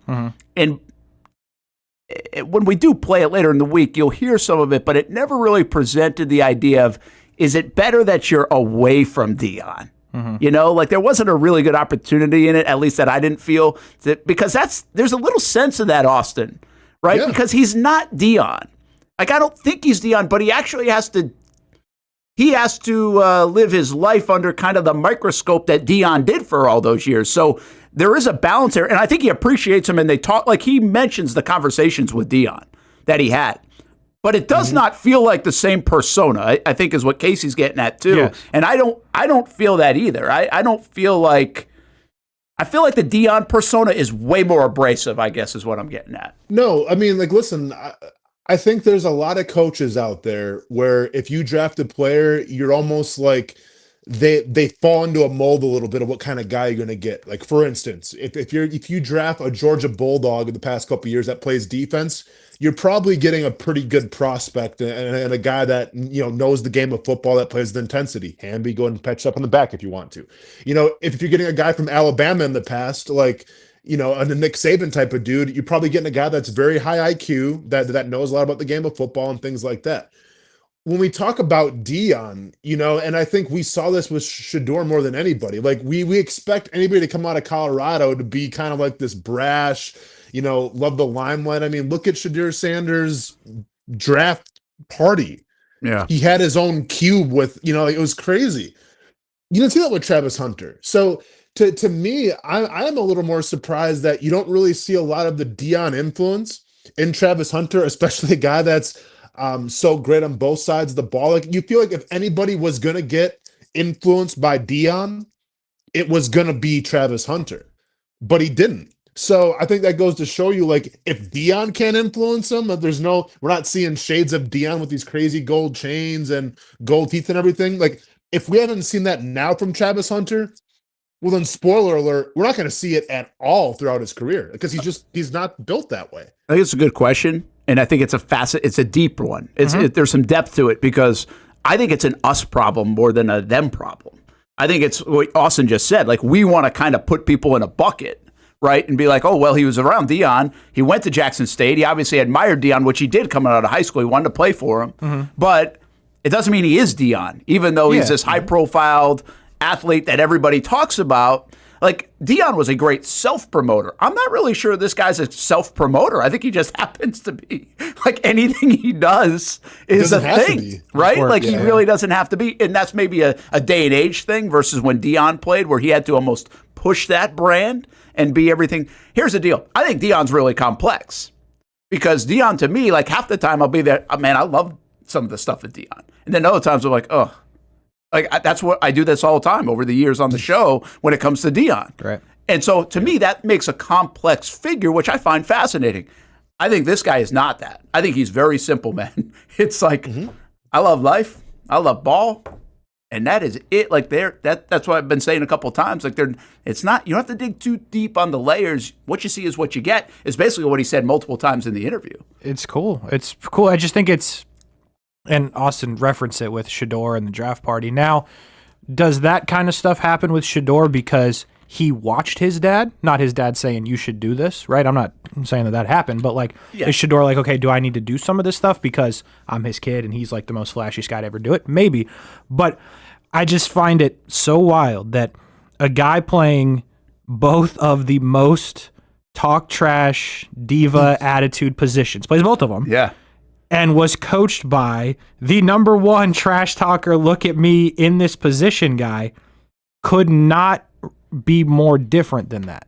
Like I Pretty would, crazy. I think there's just a wild, which we'll probably never get, but like a wild 30 for 30 deep dive on like how that happens. What were those conversations like? Because like you would think Deion and him have conversations about that kind of stuff, your brand, how you present yourself. Like, I think the whole thing's fascinating, and I agree with Austen. Like, I think he could become the best corner and the best receiver at the same time, and I still don't think you'd get that. Yeah. YB400 says, Kiss, keep it simple, son. That's great and easier said than done is the point to Casey and even Austen, what we're talking about here. Like, that's just not easy to do, I think, in today's landscape. But something's easy about it for him, and there's a simplification in that process. We'll hear the Deion stuff. I'll play it a little bit later in the week because it's somewhat interesting. I don't think it's like too crazy, but that influence, that conversation, I thought the same thing. I thought coming out of, you go take me back to November and December, talking about Travis Hunter, when you don't know really anything about him other than he plays for Deion, Colorado, and he's Heisman posing. Yeah, I thought you're getting all of that. And then you talk to everybody in this building and everyone else, they got the guy that's really just a good human being. Not to say Deion's a bad human being. I don't want to come, but just like a simple, good dude. Good teammate, all that stuff, and just a really good football player. And it's almost like, wait a minute, that's too good to be true. That's hard to. I bet in their scouting, Austen, they were like, yeah, right, okay, give me the dirt. They had to, right? They had to do that at some point. Yeah. This is a guy that when he got drafted in Green Bay that night, he went bowling until 2 a.m. He didn't go party till 6 a.m. Like he went bowling. Brent, let me ask you this. If Travis Hunter has the personality of like a Malik Neighbors, I don't want to give him George Pickens because George Pickens is like super aggressive. Let's say Malik Neighbors. Does Jacksonville still trade up and take him at number 2? It's a great question. I don't think so. Really? And I'm going to tell you 2 reasons why I don't think so. I think all the things that we're talking about right now do fit into this whole intangibly rich category or pie or whatever you want to call it. But there's another thing that they really value here, and I want to be very careful not to say they value it more than the football part, but it's a real big thing to them, is that smile and energy and juice. And that is something they thought they needed, and at this point in time, they really needed it. And they might have overplayed that part if we look back on it. But they really feel like they need that on this football team and in this building and in meeting rooms and in the locker room and on the practice field. Like that is a real thing. Now, where you would say from a scouting standpoint that fits is probably pretty small. But what I'm telling you for this organization and this regime right now, it's a lot bigger. I don't know what Neighbors brings in that part, Austen, but I can't imagine he brings like the flashy smile, the juice, the nonstop energy, the dancing. If he does, they might have done it. But if he doesn't, that is part of the reason they went and got this guy, as much as the football and other stuff. I mean, not as much. The football still is tops. Correct. But that juice part and the intangible stuff is a bigger part for these guys at this moment in time than I think other organizations would put on it. Okay. Yeah, I mean, that's fair. How about you? Answer your own question. What do you think? Man, I mean, here's... Yes and no, right? Because once again, like I think about I think about what Travis Hunter's capable of, and like, yeah, maybe if he was a little more flashy, like I don't think that would have deterred James Gladstone into taking him, just because, you know, if you remember how the press conference went down when they drafted him, it's like he's gonna change the game. Like, let's be honest, he may in fact change the game. It won't be because of his personality, it's because what he can do on the football field, on offense and defense. So yeah, I mean, I think the smile, the energy, the playfulness helped him get drafted where he did by the Jaguars.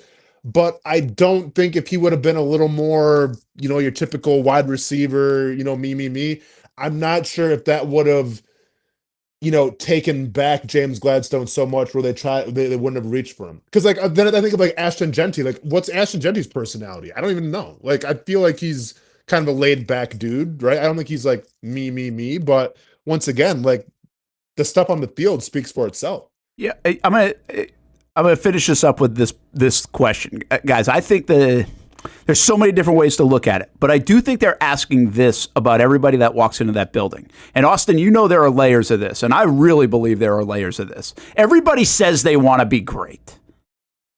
Few people really act the way that they want greatness, like they really want to chase being the best at something.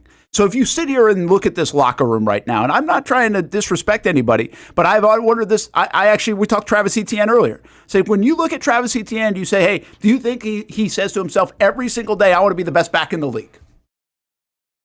I don't know Travis Hunter. I'm sorry, Travis Etienne. Did I say Travis Hunter? You said Etienne. You said Travis Etienne first, and you said Travis Hunter. So I don't know if he says that to himself every day. I don't always get that vibe when talking to Etienne. Like, is that a problem? No, he's already very good. And I know he's an elite athlete, and I have so much respect for you guys as elite athletes and 1% that I know he wants to compete his ass off. He wants to kick your ass. He wants to be really good, if not great. I think the difference between this guy and a lot of other players is he wants to be great at both. He genuinely wants to. He wants, like, when we think who wants to be great in our recent athletes, we think of Tiger Woods. Tiger Woods did anything it took to be great. I believe that Travis Hunter kind of fits a little bit of that mold where it's so important to him to be great, and they recognize that in the Jags regime. Yeah, I mean, that's fair. I think my only counterpoint would be, you know, like, how much does that truly, like, listen, if you say that you want to be one of the best ever, like, yeah, you want that in your locker room. Like, I think of Josh Hines Allen as one of those guys. Whenever we interview him, it seems like his whole mindset, it's like, I'm just trying to, you know, build a legacy. That's fair. Yeah. But then also I think of like some players out there, and like, I think of like Antonio Brown back with the Steelers, you know, like a Tyreek Hill. Like, do you think like Antonio Brown and Tyreek Hill every single day say, I want to be the greatest wide receiver? I'm not sure, man. I think they have other things on their plate, but it just so happens when they step on the football field, they are you know, when in their primes, they were some of the greats. So, I mean, I think everyone's mindset's different, Brent, but I get what you're saying where you want more of those guys who say, I want to be the best, than you don't. So I understand it. Yeah. Yeah. That's a delicate one because you're trying, like, I just think there are very few athletes that want to be, that are so locked in to be that good. That's just a different level. And I think they feel like they got that with him. Right. I mean, look at it. I just said about Travis Kelce when he first got there, dude. He just wanted to get like his you know, sweet apartment that he had with like 2 stories, and he wanted to like work on end zone celebrations. Like, I think if you would have asked Travis Kelce his rookie year, like, do you want to be one of the best tight ends ever? I don't think he would have told you that, honestly. But like, once again, people grow, people change, and whether it's Andy Reid or whoever kind of, you know, took one underneath their wing, like it changed. So just because somebody maybe comes in a certain way doesn't mean they leave that exact same way as well. All right, let's spell here in a moment. Do we got time for it? We do not. We don't have time? No. We'll do it tomorrow? We'll do it tomorrow. Okay. Then I'll finish with this part. Don't you think a lot of guys, Casey, come into the league say, I really want to get to my second contract to make a ton of money? Like, that's a lot of the motivation. That would be my motivation. Right? Like, that'd be performance. See, I don't think like Travis Hunter even thinks about that. But I do think, like to your point, I think Travis Kelce probably at one time, Austin, did think about that. It was like, okay, let's play as good as I can because I'm motivated by length in the league, long career, big payday, like all these things they've told me about. Mm-hmm. Not really, but like I think he's already past that. Yeah. So like where I go when you say that, and I don't know that this is right, but does that have something to do with NIL now? Like, will we see a shift there? Oh, that's a good point. Because it's like, good call. And listen, you got to be the best to get paid like Travis Hunter got paid. But like, if you're somebody like that, it's like, all right, well, I already made a couple million. Cooper Flagg made $28 million last year, apparently. Yeah, Cooper Flagg set. So like you're at that point, if you're Cooper Flagg today, who's about to get picked by whoever's picking first, I forget, or Dallas. Like if you're him, I think you got to at least have the conversation. Be like, listen, I make a lot of money in the NBA, but like I don't have to play for that. So like, what am I playing for? I think it's a weird kind of like mental thing that you go through where it's like, okay, I don't know how or why Cooper Flagg got to this point. I know why, he's really good, but like, was he motivated by money? Well, if he is, he might not be anymore. And that's going to be something you're going to see with the top tier NIL guys. So you might as well just try to be great. Well, but that's a great point, though, Casey, you just brought up is, do you run the risk then of taking some of these top guys who maybe were motivated by money, they made their NIL money, and now it's like maybe they lost their motivation. So then do you run the risk of kind of just burning out just because, well, I'm comfortable. Like, dude, when I played ball, like a lot of these guys coming into the league didn't have anything. So it was like, I need to get my second contract. I got to take care of my family. Got to take care of those around me, my kids. Like, that was the motivation. Like, yeah, Super Bowls and legacy and all this crap, sure. But, man, it came down to, like, providing. Now you're talking about Cooper Flagg, whatever, $20 million. Like, that's already taken care of. So then what do you play for? And I think, like, listen, we want to say, like, the combine, these meetings, you know, they're meaningless. I think they're more important now than ever because you got to gauge a guy of, like, why are you still playing the game? Like, if you made $20 million in college, why should we draft you in the first round? Like, are you still going to be hungry or are you already satisfied? Yeah, it's fascinating, man. All right, have a good day down there. We'll see you tomorrow here on the Brent and Austin Show on the Action Sports Jacks 24/7 Network, and it'll be an Action Sports Jacks 24/7 Network spelling bee tomorrow. Yes, that's part of the conversation. But that was a fun one with Travis Hunter. More tonight, 6 o'clock on CBS 47 and Fox 30. More all week. It's Travis Hunter week with Action Sports Jacks.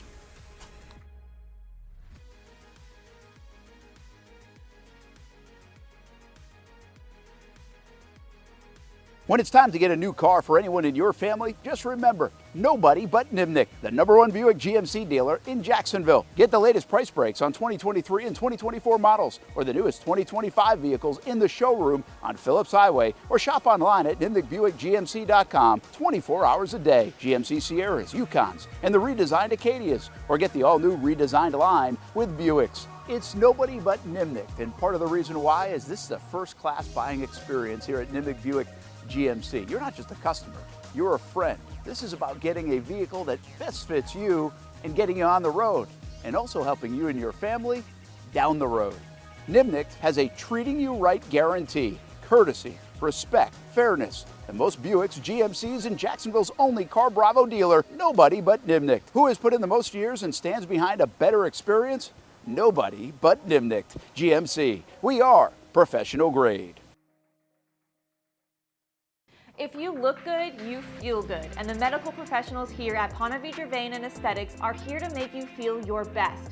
I'm on camera every week, and I have a confession to make. I'm not always confident in my appearance. Can you see my dark circles? Is my makeup highlighting my fine lines instead of covering them up?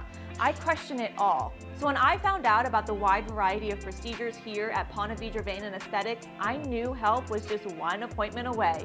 Medical Director Dr. Megan Deacon Casey and her board-certified physicians have been using the latest in cutting-edge technology for the last 10 years, giving men and women their personal confidence boost. From Botox, fillers, Morpheus 8, and so much more. The hardest part was figuring out what I needed. Thankfully, the medical team walked me through what would work best for me through a free consultation. Come look and feel your best with the team here at Ponte Vedra Vein and Aesthetics. Visit them at one of their 2 locations, either over in Ponte Vedra or on the south side. I've been telling you about CGC Water Treatment and Plumbing for a long time now. Their drinking water systems remove up to 99% of contaminants. We've had a Connecticut water softener and drinking water system in our home for more than 7 years. You can see the difference whether you're washing clothes, the dishes, or what I like to do most, fill this up for some coffee every morning, and mostly all day. Remember, if you're not filtering your water, you are the filter. Don't be the filter.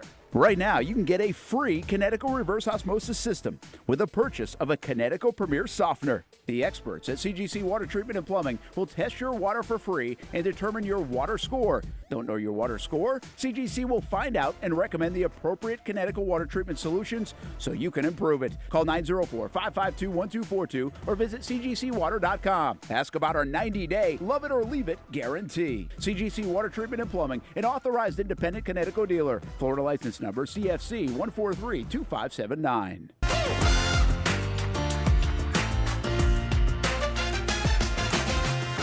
Empower a future, inspire a dream. It's a bold but simple mission for the Jacksonville Police Athletic League known as Jax PAL. Help the next generation of kids in Jacksonville shape a brighter future.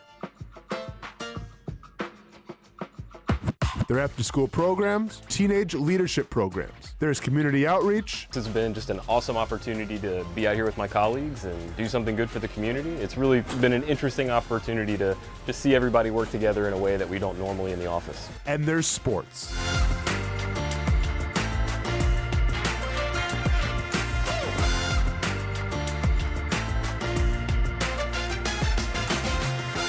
There are also ways you can help the next generation with a donation of any kind. Just visit jaxpal.org to